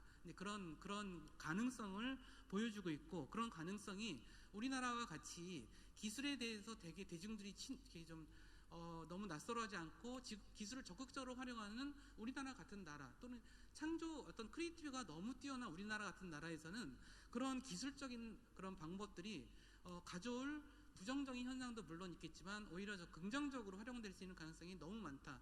그런 면에서 저는 이거를 일종의 창조의 대중화의 현상을 기술이 가져올 수 있을 거라고 되게 낙관하는 부분이 있습니다. 그래서 그런 말씀을 좀 드리고 싶고요. 하지만 이것은 미래의 부분이고, 아까 말씀하신 그 박물관이나 이런 쪽에서의 그 데이터 부분에서는 이제 우리가 이제 지금 이제 차분히 어떤 면에서는 제가 이런 창조적 공유지를 말씀을 드린 것은 지금 박물관이라든가 도서관이라든가 이런 곳에서 굉장히 고민할 거리가 정말 많은 시대가 된 거라고 생각이 들거든요. 그래서 우리가 이제 기존에 아날로그적인 체계 하에서 그동안 되게 사회적으로 되게 훌륭한 일을 많이 해오셨는데 지금은 이제 좀 이제 새로운 기술 환경 속에서 그러면 어떻게 변신해 나갈 것인가, 그러니까 변신이라기보다는 새로운 환경에 적응해서 어떻게 진화해 나갈 것인가에 대해서 다양한 어떤 그 전문가들 또는 그 안에 있는 분들이 함께 이런 것들을 좀 모델을 좀 세워보는 과정에서 아까 이제 미국이나 영국이나 이런 쪽에서 나왔던 사례보다 더 훌륭한 우리나라 국내의 모델들을 개발할 수도 있지 않을까, 뭐 이런 어떤 그 좀 낙관적인 기대를 좀 해봅니다. 이사입니다. 네, 고맙습니다. 아무튼 공 교수님은 되게 긍정적으로 지금 보시는 걸로 그렇게 이해를 하겠습니다. 저기 약간 조금 이제 그 시키는 측면에서 제가 한 말씀만 좀 드리자면은 아까 그 한글 데이터에 대한 이야기도 나왔었고요. 번역에 대한 지금 특히나 그 구체적인 사례를 하나 말씀드리면은 고전 번역원에서 성정원 일기 사초를 가지고서 번역을 하는 데 있어서 탈초 작업, 그러니까 그 개인이 필사를 해놓은 것을 다시 누군가 입력하고 읽을 수 있는 상태로 바꾸는 작업들에 대해서 초기에는 뭐 600년이라는 얘기도 나왔고 지금 60년 얘기도 하고 있습니다. 그런데 최근에 이거를 인공지능을 통해서 짧은 시간 안에 해결할 수 있다라는 주장을 여러 차례 봤습니다. 긍정적으로 그렇게 생각하시는 분이 있을지 모르겠습니다만 저는 그 부분에서는 대단히 부정적입니다. 왜냐하면은 이거를 딥러닝을 통해서 해결을 하려고 그러면은 기본적인 백데이터가 있어야 되는데 그 부분은 지금 없는 상태예요. 그러니까 몇 가지 패턴을 정리를 해보고서 그걸 갖다가 계속 그 강화학습을 통해서 이걸 해결할 수 있다라면은 상당히 우수한 기술인 건 분명합니다만 사실 거기까지 가기에는 너무 우리가 좀 앞선 게 아닌가 하는 생각이 들고 있습니다. 그 다음에 또 한 가지가 지금 이 빅데이터 플랫폼에 나와 있는 데이터의 형태를 보면은요, 빅데이터에 적합하게 생산이 된 데이터가 아니라 이전에 다른 목적으로 생산이 된 데이터를 가지고 한 군데 모아놓고서 빅데이터라고 하는 게 아닌가 하는 생각이 듭니다. 그렇다면은 그 용도에 맞도록 데이터를 생산할 수 있는 기능을 갖다가 플랫폼의 일부로 받쳐줘야지 일반 국민들이 혹은 여기에 자료를 올리는 기관들이 유용하게 작업을 할 수 있지 않을까 하는 생각이 하나 들었습니다. 예, 일단 앞에 나오신 분들의 의견은 한 번씩 들었으니까요. 저희가 시간이 한 2분 정도 지금 남아 있는 것 같습니다. 혹시 플로어에서 의견 주실 분 있으면은 한 분 정도 들어보겠습니다. 네, 특별히 공개적으로 말씀하실 분은 없는 것 같습니다. 그러면은 이번 토론은 이것으로 마치도록 하겠습니다. 고맙습니다.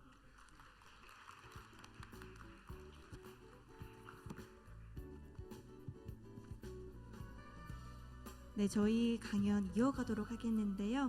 지금 이 자리에는 각 기관의 문화데이터 담당자 및 공공저작물 책임관 외 여러 분야의 담당자분들이 계십니다. 이제 무제한 모바일 인터넷 시대 유튜브와 문화데이터 및 공공저작물에 대해서라는 주제로 문화데이터 및 공공저작물 1인 미디어 사업의 방향을 제시해 줄 수 있는 강연을 준비해 보았습니다. 강의는 박현우 대표님께서 해주시겠습니다. 네, 뜨거운 박수로 모시겠습니다. 네, 여러분 반갑습니다. 유튜브랩이라는 채널 하고 있는 10만 유튜버 박현우라고 합니다. 반갑습니다. 네, 오늘 제가 말씀드릴 내용은요, 유튜브와 관련된 문화 데이터 그리고 공공 저작물 그리고 유튜브와 관련된 저작권 정책 같은 것을 말씀드리려고 합니다. 요즘 유튜브에 대한 관심이 어떤 기관이든 많으시지 않나요? 지금 몸담고 계신 그 기관이나 회사나 어떤 단체들에서도 다 유튜브 쪽을 접근하려고 많이 하시는데요. 여기서 기본적인 저작권에 대한 개념들은 다 있으시겠지만 어느 정도 차등점이라든지 조금 더 이제 아셔야 되는 점을 좀 알려드리려고 합니다. 네, 먼저 제가 말씀드리려는 것은 가장 기본적인 저작권에 대한 이해와 그리고 유튜브에만 있는 콘텐츠 아이디라는 시스템에 대한 이해입니다. 들어보신 적 있으신가요? 콘텐츠 아이디. 네, 그 시스템에 대해서 이야기를 해드릴 거고요. 그리고 유튜브에서 제시하고 있는 가이드라인 그리고 이제 Q&A로 이어가도록 하겠습니다. 네, 저작권에 대한 이해는 여러분들이 너무나 이제 익숙한 저작권이시지만 이렇게 정의를 할 수가 있습니다. 저작권이라는 것은 사람의 생각이나 이 감정을 표현한 결과물에 대해 표현한 사람에게 주어지는 권리라고 말씀을 할 수가 있죠. 네, 너무나 당연한 이야기지만 이 저작권이라는 것은 15세기에 출판 인쇄술의 발명이 이렇게 발전됨에 따라서 문서의 대량 복제가 가능해지면서 서서히 생겨난 그런 개념이고요. 이제 1684년에 이제 독일 황제의 칙령에 의해서 저작권이라는 것이 이제 발령이 되었다고 합니다. 그리고 뭐 이런 여러 가지의 그런 사례들과 그리고 문화적 예술적 저작물의 보호를 위한 이런 베른 협약이나 무역 관련 지적 소유권 협정 이런 것들을 통한 국제 보호 조치 이런 것들이 많이 이루어지는 형태로 만들어진 개념이고요. 그리고 이제 국내에서의 저작권 사례는 뭐 비교적 그렇게 역사가 짧습니다. 국내 같은 경우는 뭐 일제 감정기 정도 그때 정도에 이제 들어온 그런 개념이고요. 이제 1957년 1월 28일까지 그 효력을 이어갔었습니다. 그리고 또 개정되어 있었던 그런 개정된 이 저작권에 대한 것들이 그 1957년 이후에 또 국내에 새롭게 만들어진 게 현실의 실정이죠. 그리고 총 아까 말씀 안 드렸던 것 중에 20회 정도의 개정 중에 뭐 각 견해와 어떤 나라 간의 격차 이런 것들을 좀 따져가지고 새롭게 개정되었던 게 지금의 저작권 개념이라고 생각을 하시면 됩니다. 네, 저작권은 이제 저작 인격권이 먼저 말씀드릴 수가 있는데요. 이 저작 인격권은 이제 정신적인 노력의 산물로 만들어낸 그런 결가치에 대한 그런 권리라고 보시면 됩니다. 그래서 여러분들이 잘 아시는 공표권이 있을 수 있고요. 이제 성명 표시권이라는 것이 있고 그리고 이런 동일성 유지권 이런 것들이 다 적용이 되는 게 이 저작 인격권의 개념입니다. 그래서 그 다음은 이제 인격권 대신 지적 재산권, 저작 재산권에 대한 이 개념도 있고요. 요거 같은 경우는 이제 복제권, 공연권, 그리고 공중 송신권 이게 굉장히 중요하죠. 제가 말씀드리려는 유튜브라는 플랫폼 자체는 그 공중 송신이라는 것이 아주 취약한 그런 플랫폼이기 때문에 좀 저작권에 대한 문제들이 많이 일어나고 있고 그 저작권에 대한 개념을 모르시는 분들이 많은 그런 차질을 빚고 있는 게 현실입니다. 그래서 기관에서도 이게 너무 잘 아시겠지만 여러 가지의 사례들이 있습니다. 뭐 실수로 나는 이걸로 돈을 벌려고 한 것도 아니고 그냥 우리 기관에서 했던 어떤 활동에 대한 영상을 올리려고 했는데 거기 들어간 음악이 방탄소년단인 거예요. 그렇게 되면 이제 기관 쪽에는 안 좋은 영향이 올 수밖에 없는 거죠. 우리가 상업적인 목적이 아니지만 이제 공중송신과 어떤 공연권을 행사했기 때문에 여기서 그 저작권에 대한 침해를 했다라고 판단을 받으실 수가 있습니다. 그래서 일반적으로 어떤 강연이나 이런 강연이나 강의에서 썼던 그런 결과물도 뭐 친고죄에 따라서 저작권 신고가 들어갈 수 있지만 유튜브 같은 경우는 이런 친고죄가 발생하기도 전에 먼저 잡혀지는 그런 시스템으로 되어 있다고 생각하시면 돼요. 그래서 특히나 좀 국가성 기관을 띠고 있거나 좀 더 공공성 기관을 띠고 있는 곳에서는 저작권을 조금 더 조심해가지고 관리를 해주셔야 됩니다. 네. 그리고 이제 또 전시권 그리고 배포권이라는 개념도 지적재산권, 이 저작재산권에 들어가고요. 그리고 2차적 저작물 작성권, 이건 역시 저작물 원작자에게 돌아가는 권리라고 할 수 있습니다. 그리고 이 대여권 같은 경우도 함께 이렇게 포함이 되어 있고요. 여러분들이 이제 한 번쯤은 이제 보셨던 것들에 대한 사례가 다 녹아 있는 그런 권리들입니다.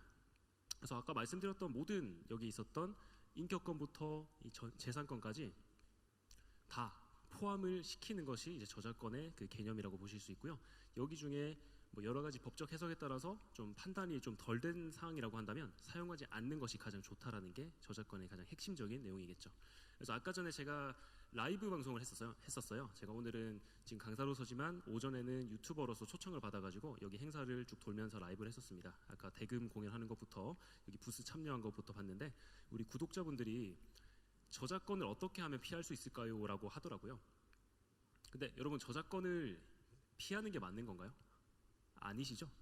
저작권을 어떻게 하면 올바르게 활용할 수 있을까요? 라고 해야 되는데 그러니까 좀 말이 안 맞는 거죠. 그래서 아직까지는 국내는 저작권에 대한 개념이 조금은 많이 교육이 안 돼 있다고 보시면 됩니다. 그래도 뭐 희망은 있는 게 요즘 초등학생들은 이제 3학년 때부터 저작권 교육을 과목으로서 배우고 있더라고요. 그래서 여러 가지의 그 어린 친구들은 이제 조금씩 배워 나가고 있는 현실이죠. 네. 그래서 이제 뭐 저작권과 관련한 이제 친고죄에 의해서 발생되는 이런 형사처벌 같은 경우는 이 저작권을 침해한 경우 이 민사상의 손해배상을 지을 수도 있고 그리고 형사처벌까지도 갈 수 있는 사례들이 많이 있습니다. 물론 대부분의 저작권은 이제 친고죄, 본인이 직접 신고하는 형태로 이루어졌을 때 발생하는 경우가 대다수라고 생각하시면 돼요. 그래서 이 저작권법에서는 이제 저작재산권 그 밖의 이 법에 의하여 보호되는 저작권 권리를 이제 뭐 복제, 공연 뭐 이런 것들을 통해서 또 다 침해한 자는 5년 이하의 징역 그리고 5천만 원 이하의 벌금까지도 받을 수 있는 그런 강력한 법이 만들어져 있기는 합니다. 그래서 실질적으로 뭐 저작권에 대한 그런 등록 같은 것들이죠. 저작권이 등록되어 있는 애들은 좀 처벌이 좀 세고, 그리고 저작물 등록이 되어 있지 않더라도 본인의 권리를 입증할 수 있을 만한 물리적 증거를 또 제시한 자료들은 또 이렇게 법적으로 보호를 받으실 수가 있습니다. 그래서 제가 옛날에 한번 그 저작권 때문에 한번 이제 논란이 있었던 적이 있어요. 제가 잘못한 게 아니라 누가 제 걸 썼기 때문에 제가 이제 신고를 해야 되는 상황이었죠. 근데 그 제 걸 쓴 사람은 네가 저작물을 등록하지 않았기 때문에 나는 네 저작권을 침해한 게 아니다라고 했는데, 제가 저작물위원회에 옛날에 물어봤을 때 바로 등록하지 않아도 그것을 입증할 수 있으면 이것은 저작물로 인정이 되고 처벌도 충분히 가능한 상황이다라고 말씀을 해주신 그런 사례가 있었습니다. 그래서 여러 가지의 그런 개념이 있지만 뭐 돈을 내고 저작권을 등록한 업체가 있어서 그쪽만 이렇게 보호를 받는 것이 아니라 그냥 저작권을 등록하지 않아도 창작했다라는 그 증빙을 할 수 있다면 그것도 저작권으로서 보호를 받을 수 있는 조치가 될 수 있다라고 말씀드릴 수가 있죠. 네. 또 저작권 같은 경우는 이제 저작권 보호 대상과 비보호 대상으로 나뉘는데, 이것으로 굉장히 많은 논란이 있죠. 일반인들 사이에서는 저작물로서 보호되는 대상은 이제 음원이나 음악 작품, 그리고 여기서 또 보호가 되지 않는 것은 아이디어, 이런 거죠. 제가 내 사업 아이템 뺏어갔어요. 요거는 안 된다라는 거죠. 사업 아이템을 특허를 냈는데 그 사람이 뺏어갔다. 이거는 되겠지만 그냥 이거 동태찌개에다가 치즈를 넣어서 팔면 잘 될 것 같은데 해볼까? 라고 하고 친구가 그걸 팔아버리는 거예요. 그러면 잡아갈 수가 없다라는 거죠. 그런 사례들이 있고 실질적인 그런 법적 시비에서는 효력이 전혀 없다라는 그런 겁니다. 그래서 이제 뭐 실질적으로 뭐 사업을 하시든 어떤 뭐 성과를 낼 때는 말을 좀 조심해가지고 하셔가지고 이제 저작권으로부터 보호받을 수 없는 아이디어도 좀 보호하시는 것도 괜찮고요. 그리고 이제 또 강연이나 이런 기사, 도서 이런 것들도 저작물에 보호가 됩니다. 실질적으로 요거 만든 것 같은 경우는 일단은 이 디자인이나 이런 것들은 또 제가 해놨기 때문에 이건 또 제 저작물인 거죠. 그래서 이거를 여러분이 사진을 찍어가지고 블로그에 올려서 그냥 강의를 이렇게 봤다라고 했을 때 제가 좀 내려주시면 안 될까요? 할 수 있는 권리가 저한테 있다라는 겁니다. 그리고 뭐 단순히 또 재료를 나열한 레시피, 여러분들 잘 아시는 백종원 레시피 아시죠? 백종원 레시피. 그 백종원 레시피도 사람들이 많이 유튜브에다 올리지만 백종원 씨가 고소를 일일이 하진 않죠. 근데 뭐 특허를 냈을 수도 있고 안 낼 수도 있지만 일단 단순하게 뭐 양파 2개, 뭐 간장 몇 스푼 뭐 이렇게 해놓은 거는 안 된다라는 거예요.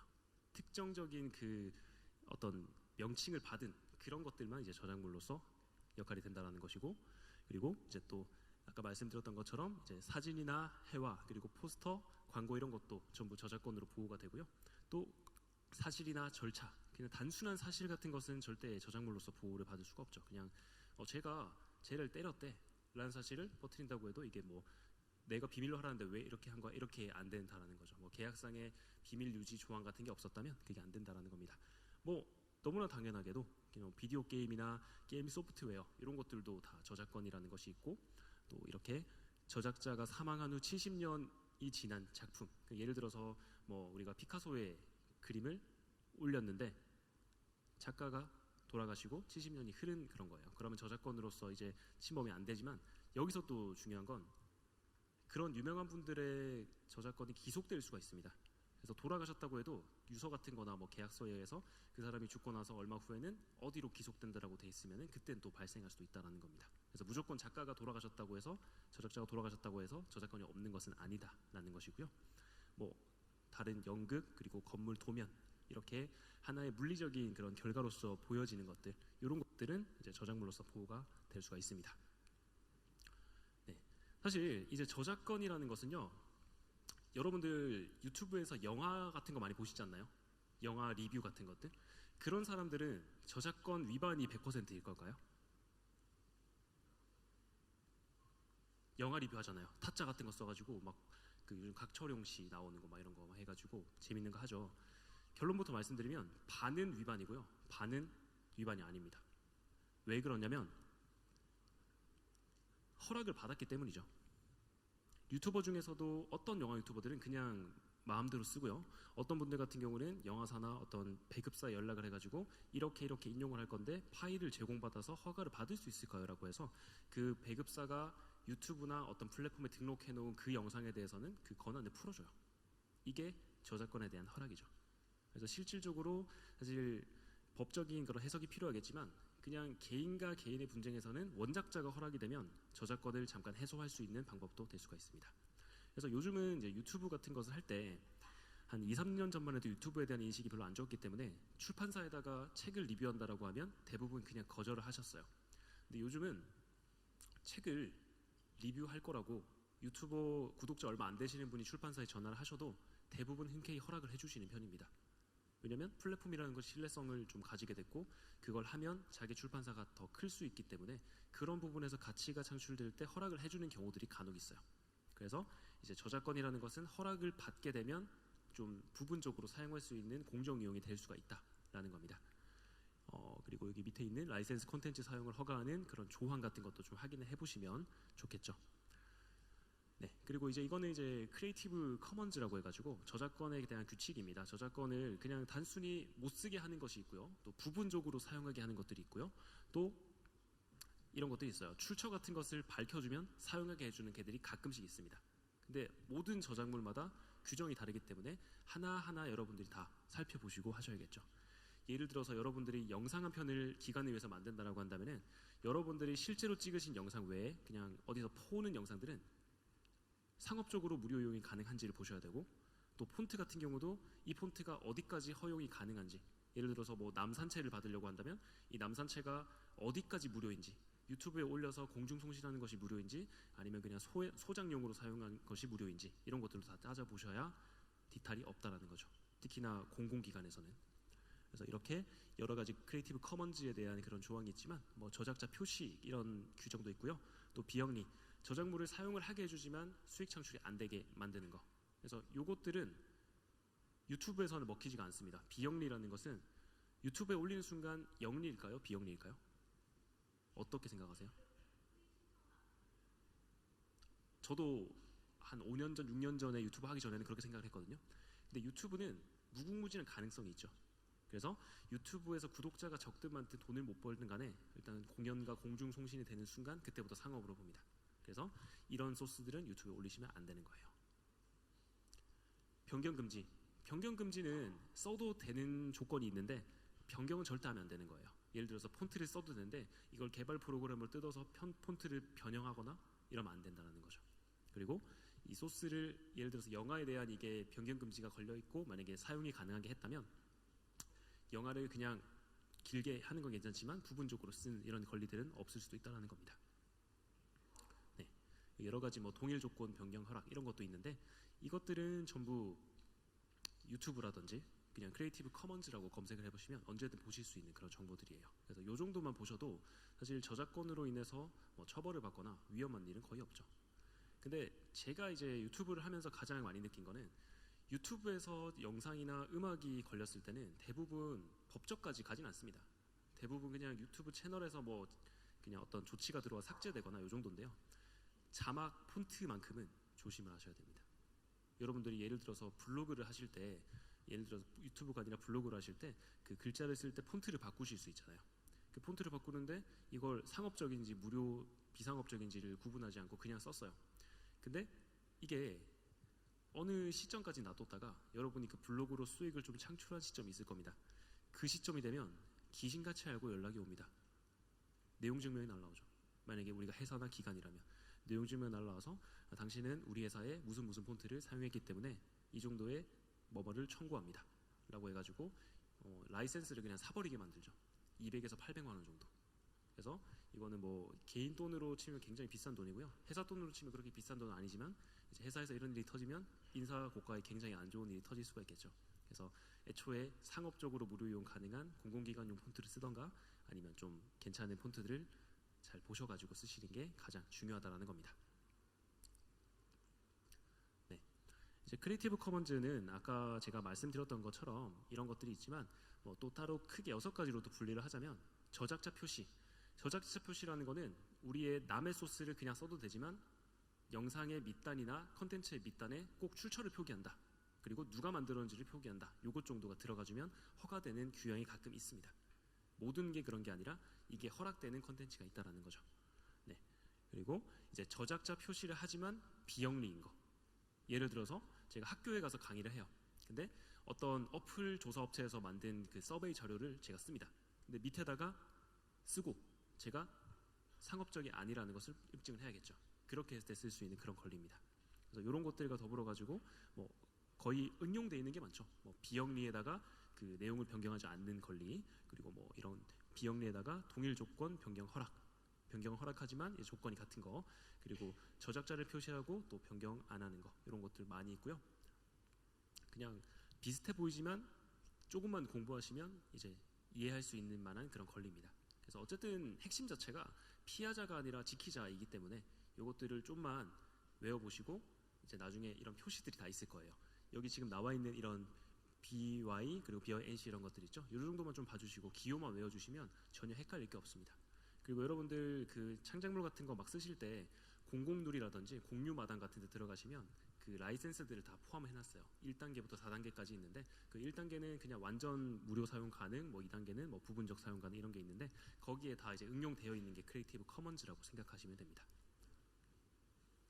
네, 공정 이용이라는 것도 있어요. 공정 이용. 이제 공정 이용은 이제 영화 유튜버들이 초반에 많이 이제 활용을 했던 건데요. 이거는 원작자에게 바로 사전 허락을 구하지 않고 그 법적인 해석에 의해서 그냥 사용을 할 수 있는 권리가 가끔씩 있습니다. 그래서 이게 이용 목적 및 특성에 따라서 또 이용이 가능할 수 있고요. 그래서 나는 이것을 써서 여기에 대한 가치를 높이고자 한다. 그리고 이것을 단순 시사, 뭐 어떤 비판, 요 정도의 역할로 상업적이 아닌 걸 입증할 수 있는 정도의 자료를 만든다. 요 정도의 그런 게 있고요. 그리고 저작물의 그 성격에 따라서도 이런 공정 이용이 발생할 수가 있습니다.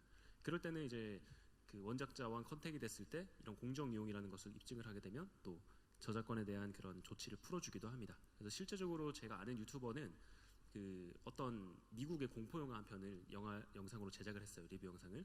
근데 그게 바로 유튜브 정책에서 유튜브 그 저작권 위반으로 걸려버렸는데 영어로 보냈죠. 요거를 올리고 나서 조회수가 200만 회가 나왔고 이것 덕분에 그 어떤 특정 플랫폼에 그 영상 판매 수가 올라갔다. 그래서 나는 이 VOD와 이 영화의 위상을 높이는데 기여를 했기 때문에 이걸 공정 이용으로서 볼 수가 있다. 그래서 미국의 어떤 판례와 이것을 따져서 이것을 해결해 주길 바란다 해서 수익을 전부 돌려줬습니다. 수익을 전부 돌려받은 거죠. 그래서 이런 게 공정 이용이라고 할 수 있겠죠. 근데 이것은 또 양도 굉장히 중요합니다. 그래서 이게 여러분들이 이제 잘 들어보신 개념 중에 유튜브에서는 음악 같은 걸 15초 이하만 쓰면 안 걸린다더라 이런 말 들어보셨죠? 그게 사실이 아니라 이 공정 이용 중에 하나의 꼭지를 따와가지고 누가 이제 말을 하다 보니까 와전이 돼서 그렇게 된 거예요. 꼭 그런 게 아니라 특정 그 분량 중에 어느 정도가 이제 그 공정 이용으로 포함이 될 수 있다라는 것에 대해서 입각해서 본 겁니다. 그래서 이런 거고요. 그리고 저작물이 아까 말씀드렸던 것처럼 그 잠재 시장에 미치는 영향이나 저작물에 대한 가치를 원작자가 판단을 해주겠죠. 그래서 그걸 올렸기 때문에 VOD가 실질적으로 매출이 계속 나고 있다면 이건 우리한테 나쁜 영향이 없다라고 해서 풀어주는 경향이 있는 겁니다. 그래서 이것을 좀 주장해 볼 수가 있겠죠. 그래서 뭐 예를 들어서 어쩔 수 없이 뭐 그 원래 만들어진 2차 컨텐츠를 가지고 정장으로 만들어야 된다면 이 공정 이용에 대한 공부를 꼭 하시고 하시는 게 좋아요. 어쨌든 권리를 주장하실 수 있어야 되니까요. 네, 아까 여기 만들었던 그 내용이 전부 이렇게 들어가 있거든요. 그래서 요것들 정도만 보시면 공정 이용에 대한 기본적인 개념은 알 수 있으니까 요건 보시고요. 네, 이제 아까 말씀드렸던 오늘 제일 제가 말씀드리고 싶었던 컨텐츠 아이디라는 개념이에요. 여러분들 유튜브 시스템 아시죠? 유튜브 시스템. 근데 유튜브 시스템에서 제가 방탄소년단 음악을 제 영상에다 넣었습니다. 근데 유튜브에 메일이 와요. 당신은 저작권 침해를 했네요. 그래서 우리 수익을 방탄소년단에게 돌려주겠습니다. 라고 하는 겁니다. 근데 어떻게 유튜브가 알고 저한테 연락을 하는 걸까요? 네? 로봇. 그렇죠. 너무 알고리즘 로봇. 근데 이제 그 말이 맞습니다. 알고리즘이 맞는데요. 이게 그 유튜브가 처음 인수되고 좀 돈을 엄청 많이 들여가지고 만든 저작권 그 해석 시스템이에요. 그래서 어떤 시스템이냐면 예를 들어서 제가 노래를 냈어요. 이제 제가 윤종신 씨라고 친다면 제가 존니라는 노래를 낸 겁니다. 그 존니라는 노래를 내는 즉시에 유튜브에 바로 제출을 해버려요. 그리고 어느 정도 비용을 주고 존니라는 것에 대한 콘텐츠 아이디를 작성합니다. 그렇게 되면 유튜브 서버에 그 존니라는 그 데이터가 지문처럼 남습니다. 지문이 딱 등록이 되다 보니까 그 해당 지문에 해당하는 음악이나 영상이 올라오는 순간 기계가 바로 잡아버려요. 그래서 뭐 이게 초반에 15초 이하면 안 걸린다더라라고 했던 것은 그때 당시에는 알고리즘이 완벽하지 않았기 때문에 조금 짧은 건 못 잡았기 때문이죠. 근데 지금은 잡습니다. 그래서 이런 것들처럼 지문처럼 등록되어 있는 것들을 바로 관리할 수 있는 것들이 콘텐츠 ID 시스템입니다. 그래서 좀 큰 기획사나 좀 큰 영화업체나 가수들 이런 분들은 대부분 음악이 등록되어 있다 보시면 되고요. 유튜브에서는 음악에 한해서 전 세계 99.9% 정도 음악을 가지고 있습니다. 전부 등록이 되어 있다는 거죠. 그래서 이거는 10,000명한테 물어봤을 때 1명 정도밖에 모르는 음악 요 정도는 안 걸리는데 그런 음악이 잘 없죠. 근데 네, 거의 다 걸린다는 소리죠. 네, 근데 이제 웬만한 이제 기성곡, 가요 이런 것들은 그냥 바로 걸린다는 소리죠. 그래서 이렇게 할 수 있고요. 그래서 아까 말씀드렸던 것처럼 이제 저작권의 그 보유자가 직접적으로 참여를 해서 이제 플랫폼에 그 콘텐츠를 직접 관리를 할 수 있는 그런 시스템이라고 생각을 좀 해주시면 되고요. 이제 유튜브는 저작권 소유자의 권리를 제일 존중을 해줍니다. 어쨌든 저작권자가 보호를 받아야 콘텐츠가 계속 생산되고 또 플랫폼이 클 수밖에 없기 때문이죠. 실질적으로 유튜브에 1분의 영상이 얼마나 올라온 줄 아세요? 1분에 얼만큼 영상이 올라온 줄 아세요? 1분에 500분 정도 올라오죠. 1분에 500분. 하루로 따지면 85년치라고 합니다. 네. 그래서 굉장히 많은 영상들이 계속 올라오는데 그 중에서 정말 양질의 컨텐츠를 가진 그런 원작자들이 많단 말이죠. 근데 그 사람들의 컨텐츠가 도용되고 또 계속해서 사용이 되다 보면은 좀 플랫폼 자체가 흐려질 수밖에 없습니다. 그래서 저희 같은 경우도 도용을 되게 많이 당해요. 저희가 구독자 10만 정도 되고 그 유튜브 채널 중에서 유튜브 교육을 하는 채널이 별로 없거든요. 그래서 내용이 나쁘지 않다 보니까 다른 사람들이 몰래 가져가가지고 자기 영상에 넣는 경우를 많이 봤습니다. 근데 그것도 콘텐츠에 걸려가지고 저희가 바로 신고해서 해결해준 경우가 굉장히 많습니다. 그래서 원작자만큼은 정말 확실하게 보호해주는 게 이 유튜브라고 생각하시면 돼요. 그래서 그냥 그 그냥 여러분들이 수동으로 등록하지 않은 영상도 여러분들이 올려놓은 거는 그 매치 소스라고 해가지고 같은 소스가 있다라는 영상들을 찾아줘요. 그래서 그것들을 바로 신고를 눌러주면 그냥 하루 안에 해결되는 걸 볼 수 있습니다. 그리고 이제 뭐 콘텐츠 아이디와 관련된 용어는 조금 어려운데요. 이제 뭐 항소된 소유권 주장, 이거 이의가 제기된 이 소유권 주장을 이제 파트너가 복원을 시킨 다음에 이 사용자가 다시 이의를 제기한 소유권 주장, 이런 개념도 있고요. 뭐 적용된 정책, 그리고 저작물, 유튜브 상의 특정 지적 재산을 나타내는 정보를 통칭하고, 그리고 저작물에는 우리 메타데이터, 그리고 소유권, 그리고 그 참조 파일과 같은 그런 정보를 포함합니다.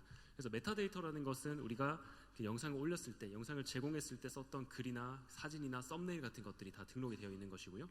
그리고 이제 참조 파일이라는 것은 그 영상이나 음악을 미리 저작권 등록을 할 때 냈던 원본 파일들에 대한 소스들도 같이 분석을 한다는 소리죠. 그래서 굉장히 좀 복잡한 개념이지만 이것들로 인해서 여러분들이 저작권을 보호받을 수 있고, 그리고 다른 사람들도 여러분이 만약에 실수로 위반했을 때 바로 조치를 해가지고 큰 문제가 안 가게 만들어주는 겁니다. 근데 유튜브에서 이제 걸리면 어떻게 될까요? 유튜브에서 저작권이 걸리면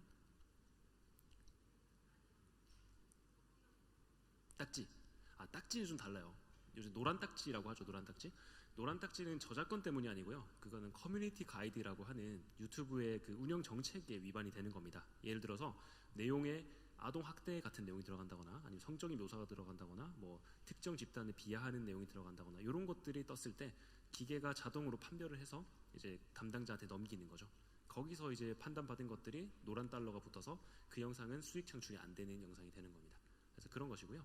이 저작권 같은 경우는 일단 경고라는 것이 있는데, 그 경고가 한 번 들어왔을 때 일단 경고 딱지가 붙습니다.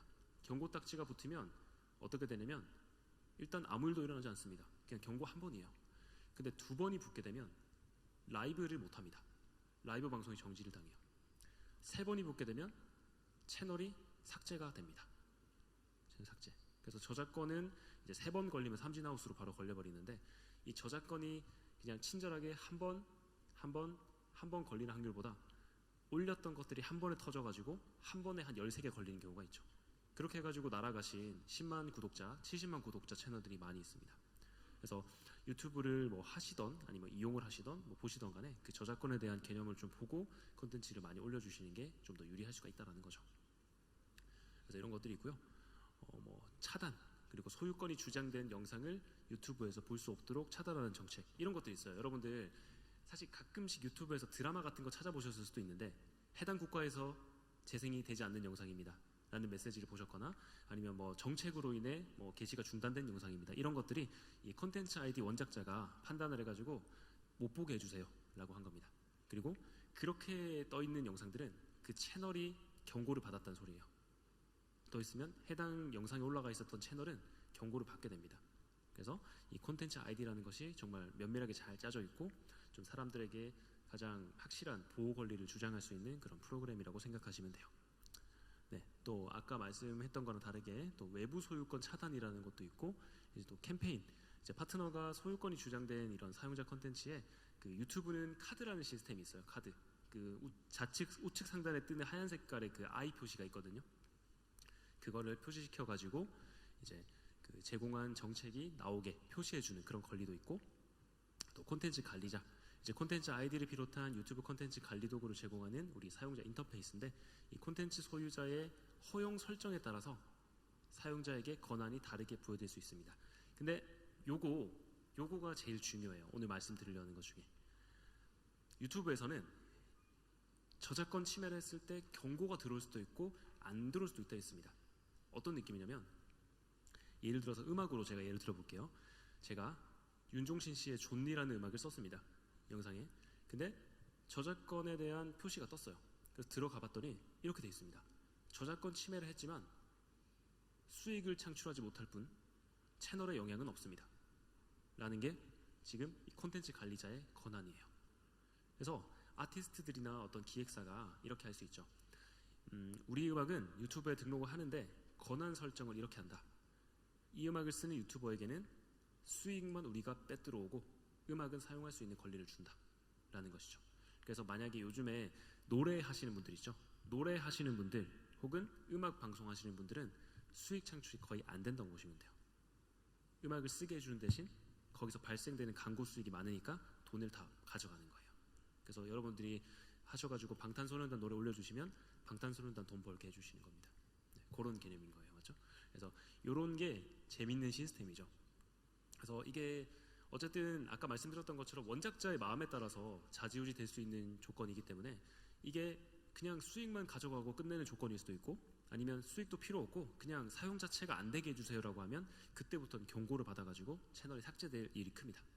근데 유튜브는 좀 간대해가지고요. 사람들이 이제 저작권을 안 걸고 그냥 수익만 가져가는 형태로 많이 해주고 있어요. 그래서 옛날에는 그렇게 했었는데 요즘은 음악 같은 거 써도 대부분의 음악들은 그냥 수익만 가져가는 형태로 해주고요. 근데 외국에 엄청 유명하신 분들은 가끔씩 경고를 주기도 하더라고요. 근데 그거는 원작자의 마음이고 또 지금 같은 경우는 수익만 가져가는 형태일 수 있지만 나중에는 수익을 반반으로 바꾸는 경우도 있어요. 그러니까 수익을 반반씩 나누는 거. 그리고 또 어떤 경우에는 수익이 반반이다가 그냥 경고로 바뀌는 경우도 있습니다. 이것은 그 회사 정책에 따라서 계속 바뀌는 거기 때문에 어쨌든 원작자가 갑이라는 거죠. 그래서 어쨌든 저작권을 지켜야 된다는 것만 알고 계시면 크게 뭐 걱정할 일은 없습니다. 그래서 저는 유튜브를 2년 반 정도 했는데 한 번도 저작권 경고는 받아본 적이 없어요. 네, 그냥 유튜브에서도 이제 유튜브 오디오 라이브러리에 들어가시면 유튜브에서 주는 몇만 가지 음악을 받을 수 있거든요. 걔들은 전부 무료 음악입니다. 그래서 만약에 유튜브를 써보시거나 음악이 필요하시다면 유튜브 오디오 라이브러리에 들어가시면 그 음악들을 받으실 수가 있겠죠. 네, 아까 말씀드렸던 그 저작권 위반 경고 이것을 완전하고 유효한 법적 요청에 따라 영상이 유튜브에서 삭제되었을 때 발급되는 경고. 그래서 이것은 등록된 사람의 그 권한에 따라서 삭제시키고 경고를 주는 그런 형태입니다. 그래서 예전에 콘텐츠 아이디가 조금 더 풀리기 전에 옛날에 여러분들이 유튜브를 통해서 드라마 같은 것을 잠깐 볼 때는 드라마에서 뭐 싸움하는 장면이 나올 때 BGM이 나오잖아요. BGM은 안 나오고 주먹 소리밖에 안 들리는 현상 보셨을 겁니다. 이게 들어가가지고 음악을 빼버리고 그냥 원래 소리만 대체할 수 있는 그런 시스템이 있었던 거죠. 그래서 옛날에 야인 시대 같은 거 한 번씩 볼 때 싸우는 장면에서 음악이 없고 갑자기 소리만 나는 현상이 있었죠. 그게 유튜브 시스템으로 걸러버린 시스템인 거죠. 네, 그래서 뭐 이런 것도 있고 아까 말씀드렸던 것처럼 3번 경고를 받을 때 계정 해지가 확실하게 일어난다라고 생각하시면 되고요. 뭐 추적이나 뭐 사용 정책 이런 것도 있습니다. 그냥 그리고 여러 가지 굉장히 많은 게 있는데 이제 좀 중요한 거는 동영상 관리자 파트너와 이 파트너라는 것은 그 우리 음악을 등록해 주신 원작자 그 파트너와 이제 크리에이터 그 영상을 만든 사람 그 사람이 유튜브닷컴에 영상을 관리할 수 있는 그 유튜브 도구인데요. 여기서 그 저작권 콘텐츠 아이디를 신청할 수도 있고 여러 가지의 그런 제반 정책들을 볼 수도 있고 여러분들의 그 피해 사례 같은 걸 접수할 수도 있습니다. 그래서 그런 시스템들이 있다라는 거. 뭐 이런 것도 있고요. 그리고 이의 제기된 소유권 주장도 있습니다. 가끔씩 오류가 나가지고요. 나는 저작권을 위반하지 않았는데 저작권 위반했다라고 판단이 되는 경우가 가끔 있습니다. 정말 가끔 있어요. 그런 경우에 이제 여기 시스템에서 영상을 잘못 식별했다고 메일을 보내거나 이렇게 할 수 있는 그 장치가 있습니다. 그렇게 됐을 때 이제는 기계가 판단하는 것이 아니라 사람이 판단한 다음에 다시 풀어주는 그런 정치가 있죠. 그래서 이게 요즘은 좀 덜한데 옛날에 저작권 시스템이 생겼을 때의 초반과 지금 중반 정도 구간에 그게 좀 심했어요. 그래서 그걸로 피해 보신 분들은 바로 사과하고 그냥 조치를 풀어주는 형태가 있었습니다. 그래서 이런 것들까지 없다면 너무 팍팍해서 할 수가 없는 거죠. 그리고 예를 들어서 경고를 받았지만 아까 제가 말씀드렸던 그런 합의를 통해서 공정 이용을 받아내게 되면 또 이걸 쓸 수도 있는 거죠. 그 경고를 받았었지만 삭제시킬 수 있는 그런 장치가 될 수도 있습니다. 그리고 아까 말씀드렸던 그 지문 파일은 그 영상을 등록할 때 쓰는 지문 파일. 그래서 그 원본을 토대로 이렇게 지문 등록을 해서 그 똑같은 파일이 올라오게 되면 바로 경고가 가는 시스템. 이것 자체가 굉장히 많은 개념을 가지고 있는 유튜브 콘텐츠 아이디의 가장 큰 핵심 요소라고 생각하시면 돼요. 그냥 아까 계속 말씀을 드렸지만 업로드된 영상은 무조건 자동으로 감지가 됩니다. 대부분의 영상이나 음성들이 등록이 되어 있기 때문에. 그래서 여러분들이 뭐 영화 유튜버나 이런 음악 유튜버 이런 거 하실 때는 저작권 위반 경고를 받으실 수밖에 없죠. 그래서 대부분 수강생분들 중에서도 영화 유튜버나 음악 하시는 분들은 제가 안내 드리기래요. 사실 리스크가 있다. 이거는 언제 어떻게 될지 모른다. 근데 가장 차선책으로 수익을 포기하고 영상 올릴 수 있을 수도 있다 라고 말씀드리죠. 그래서 그런 형태들이 대다수를 이루고 있고요. 그리고 뭐 일치 영상 발견되면 아까 계속 말씀드렸던 것처럼 차단 추적되거나 뭐 해당 동영상 그러니까 내가 위반한 동영상에 한해서 수익을 몰수당하는 형태 이런 것들이 되고 그리고 요즘 옛날에는 좀 속도를 좀 빠르게 하거나 좀 순서를 꼬아가지고 올리거나 이렇게 됐을 때 못 알아보기도 했는데 요즘은 알고리즘이 뭐 그런 연산 능력 같은 걸 많이 키워가지고요. 그런 것들조차 인식을 한다고 합니다. 그래서 어떻게 피하려고 해도 잡히는 게 유튜브 저작권이기 때문에 그냥 1차 컨텐츠를 이용해 보시는 게 좋습니다.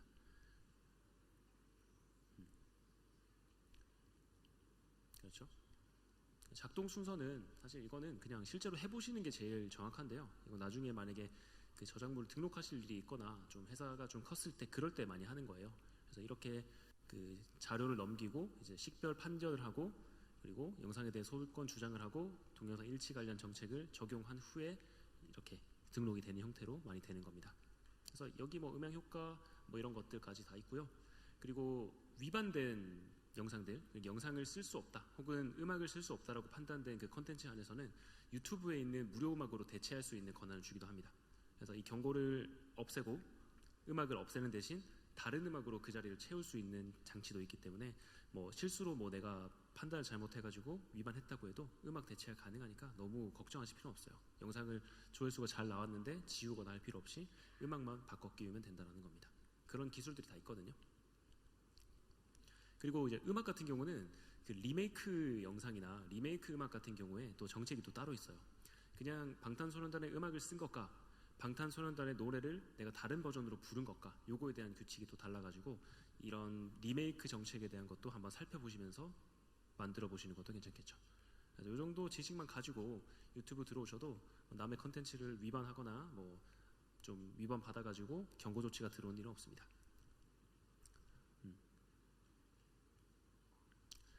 근데 이제 어쨌든 기관이라든지 뭐 어떤 회사라든지 이런 분들이 저작권도 굉장히 중요하지만 유튜브들을 많이 운영을 하죠.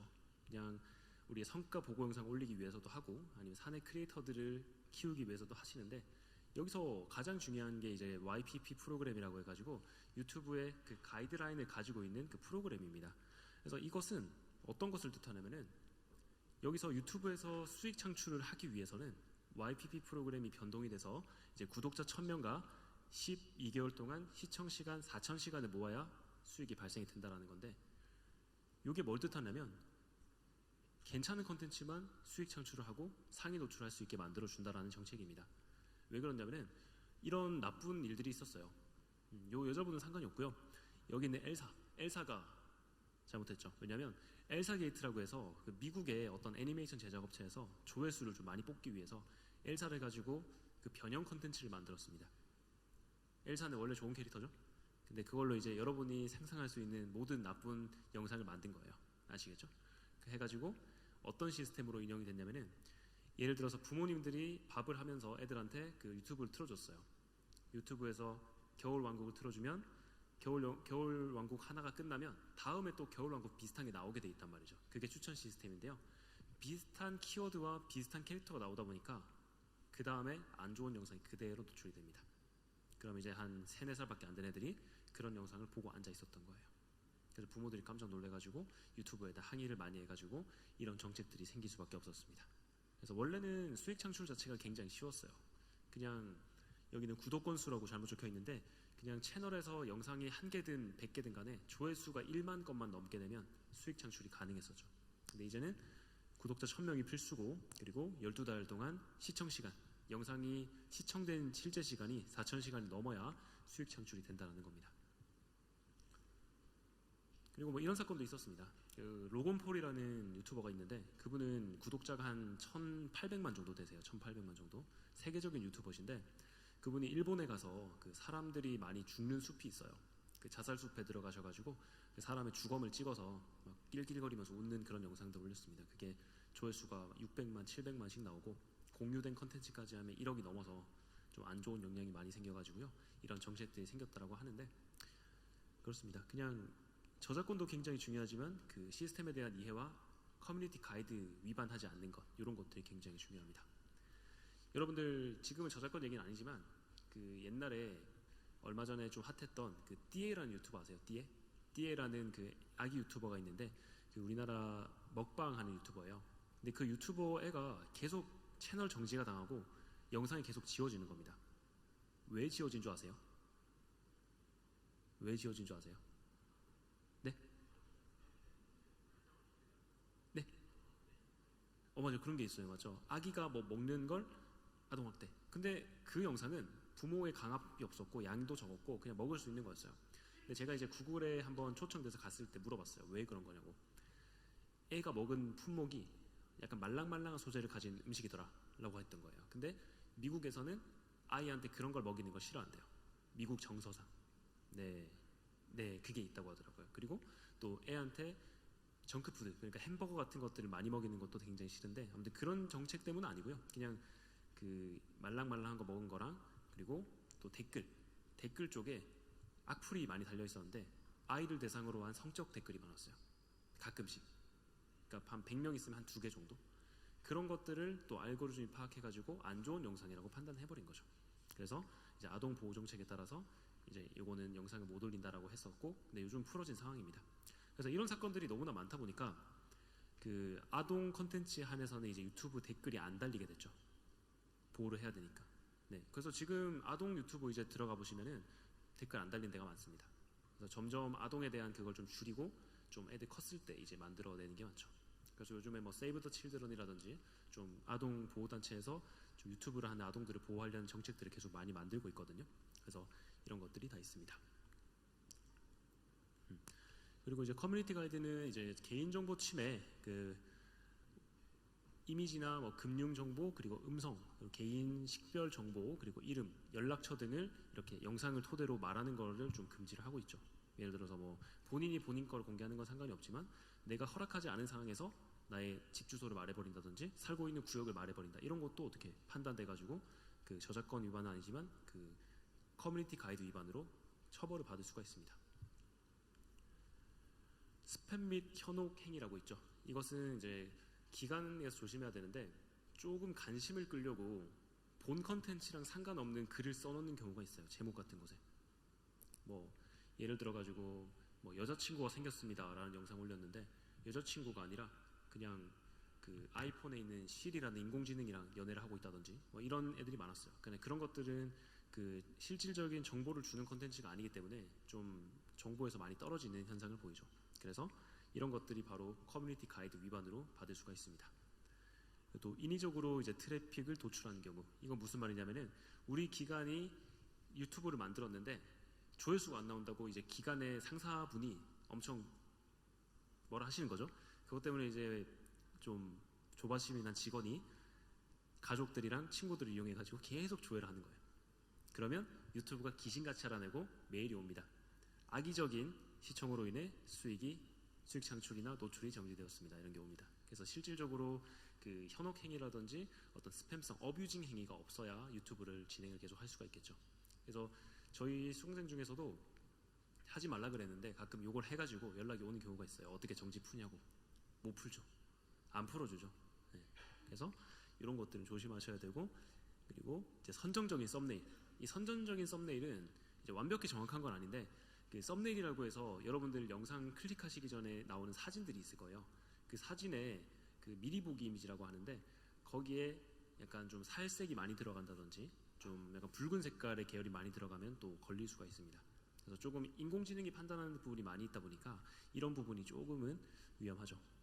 그리고 사기, 협박, 착취성 컨텐츠 이런 거 하시다가 정지되신 분들 전 되게 많이 봤습니다. 2014년부터 시작한 그런 1세대 분들도 요거 때문에 유튜브에 못 돌아오는 경우가 많고 한 번 제대로 유튜브한테 찍히면 이번 생에 유튜브를 못 할 수도 있죠. 그러니까 얼굴이 인식이 되다 보니까 그 사람이 채널을 34번째를 다시 만들어도 다시 가서 차단해버리는 거예요. 얼굴이 인식돼서. 그래서 웬만하면 실수하지 않는 게 좋습니다. 그 간혹 사람들이 이제 말하다가 속에 있는 그 자기의 마음을 드러낼 때가 있는데 그것이 논란점으로 돌아올 때가 많죠. 예를 들어서 뭐 성으로 뭐 비하한다, 아니면 뭐 어떤 계층으로 비하를 한다, 이런 것들이 굉장히 한번 지켜버리면 걷잡을 수 없을 정도의 그런 처벌 사례가 될 수가 있습니다. 상표권이라는 것도 있죠. 상표권. 이 상표권 같은 경우도 뭐 일단 우리의 상표를 마음대로 갖다 쓰면 처벌받는다. 이 정도의 개념이 가장 기본적일 텐데요. 예를 들어서 뭐 코카콜라라는 그 병이 너무 이뻐서 코카콜라라는 병을 비슷하게 만들고 코카콜라에서 코만 바꾸고 앞에 다른 성을 붙이고 그 다음에 카콜라를 한 거예요. 이것도 상표권 위반이 될 수가 있죠. 비슷하거나 인지할 수 있으니까. 제가 뭐 잘은 모르지만 아무튼 그런 사례들이 있습니다. 그래서 상표권은 그 브랜드의 원래적인 가치를 좀 훼손하거나 아니면 이것을 이용해서 상업적인 영리를 취하거나 이런 것들에 대한 행위가 반복될 경우에 또 위반을 받을 수가 있습니다. 그래서 이건 유튜브 자체만으로도 처벌을 받을 수가 있지만 유튜브에서 처벌받지 않더라도 본인이 친고죄로 실질적으로 이제 고소를 해가지고 법적인 처벌까지도 갈 수가 있죠. 그래서 뭐 저작권도 그렇고 이 상표권이나 가이드라인 같은 것도 유튜브에서 걸리지 않았다고 다행이 아니라 유튜브에서 안 걸리면 더 큰일 날 수도 있어요. 유튜브에서 걸리는 게 오히려 다행인 게 그냥 경고 조치가 되고 없어지기 때문에 처벌은 받지 않지만 유튜브에서 안 걸린 상태에서 그 원작자가 실질적으로 고소를 해버리게 되면 정말 법적 분쟁까지 갈 수가 있습니다. 그래서 실질적으로 이렇게 해서 법적 분쟁에 가신 유튜버들도 꽤 있기 때문에 좀 기관 측에서는 훨씬 조심을 하셔야겠죠. 그래서 뭐 가끔 기관 나가서 뭐 폰트나 이런 것들이 이제 강의를 하게 되면 그 기관에서 한 번씩 실수해가지고 내용 증명 받은 이야기를 해주시기도 하세요. 그래서 이런 것들이 좀 많이 주의가 돼야 됩니다. 유해 컨텐츠라고 하죠. 유해 컨텐츠는 아까 계속 말씀드리는 것처럼 남에게 모멸감을 주고 조금 안 좋은 영향을 줄 수 있는 그런 컨텐츠.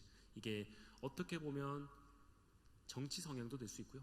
정치 성향을 그냥 비슷하게 토론하면 상관이 없겠지만 그냥 특정 계층은 아닙니다. 특정 계층은 이러이러합니다. 요것 자체가 혐오 행위가 된다라는 거죠. 그래서 유튜브는 요것조차도 좀 금지를 많이 하고 있기 때문에 이런 말을 좀 조심하셔야 되고, 그리고 또 동의 없이 악의적으로 타인의 영상을 찍는 경우가 많이 있습니다. 이것은 그 악의적으로라는 기준이 굉장히 모호한데 실수로 찍힌 영상도 그 찍힌 사람이 신고를 해버리면 바로 걸릴 수가 있습니다. 초상권 위반이라고 하고, 이게 초상권 위반으로 그냥 영상만 삭제되면 다행인데 채널에 악영향이 오게 되면 이제 유튜브를 또 못할 수도 있죠.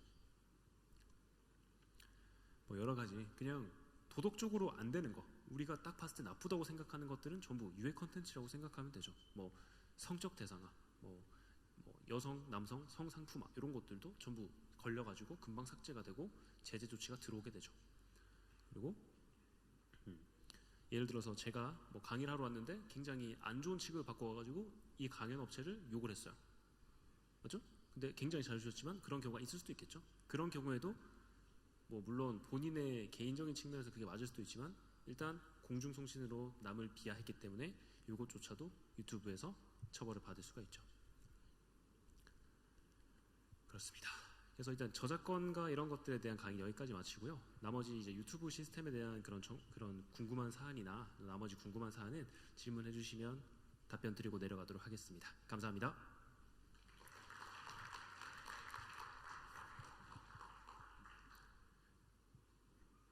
유튜브를 운영하고 계신 분이 계신가요?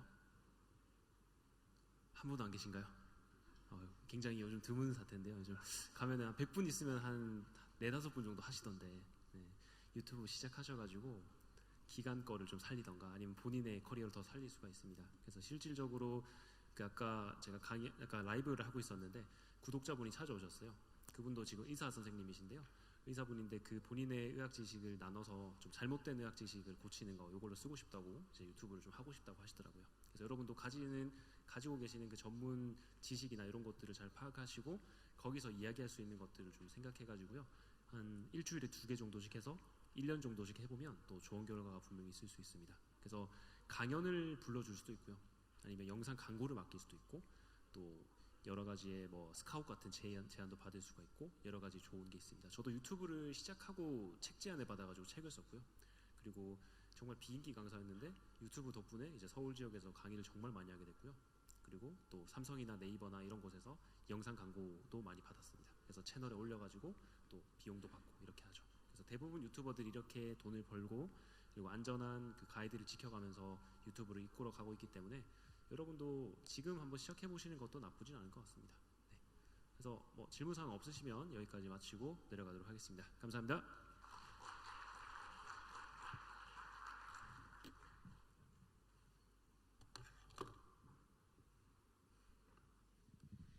네, 문화 데이터와 공공 저작물에 관한 강연을 해주신 박견우 대표님께 정말 감사 말씀드리겠고요. 이로써 저희 2부 여기서 모두 마치겠습니다. 오늘 훌륭한 강연해주신 발표자분들 모두에게 감사의 말씀 전하겠습니다.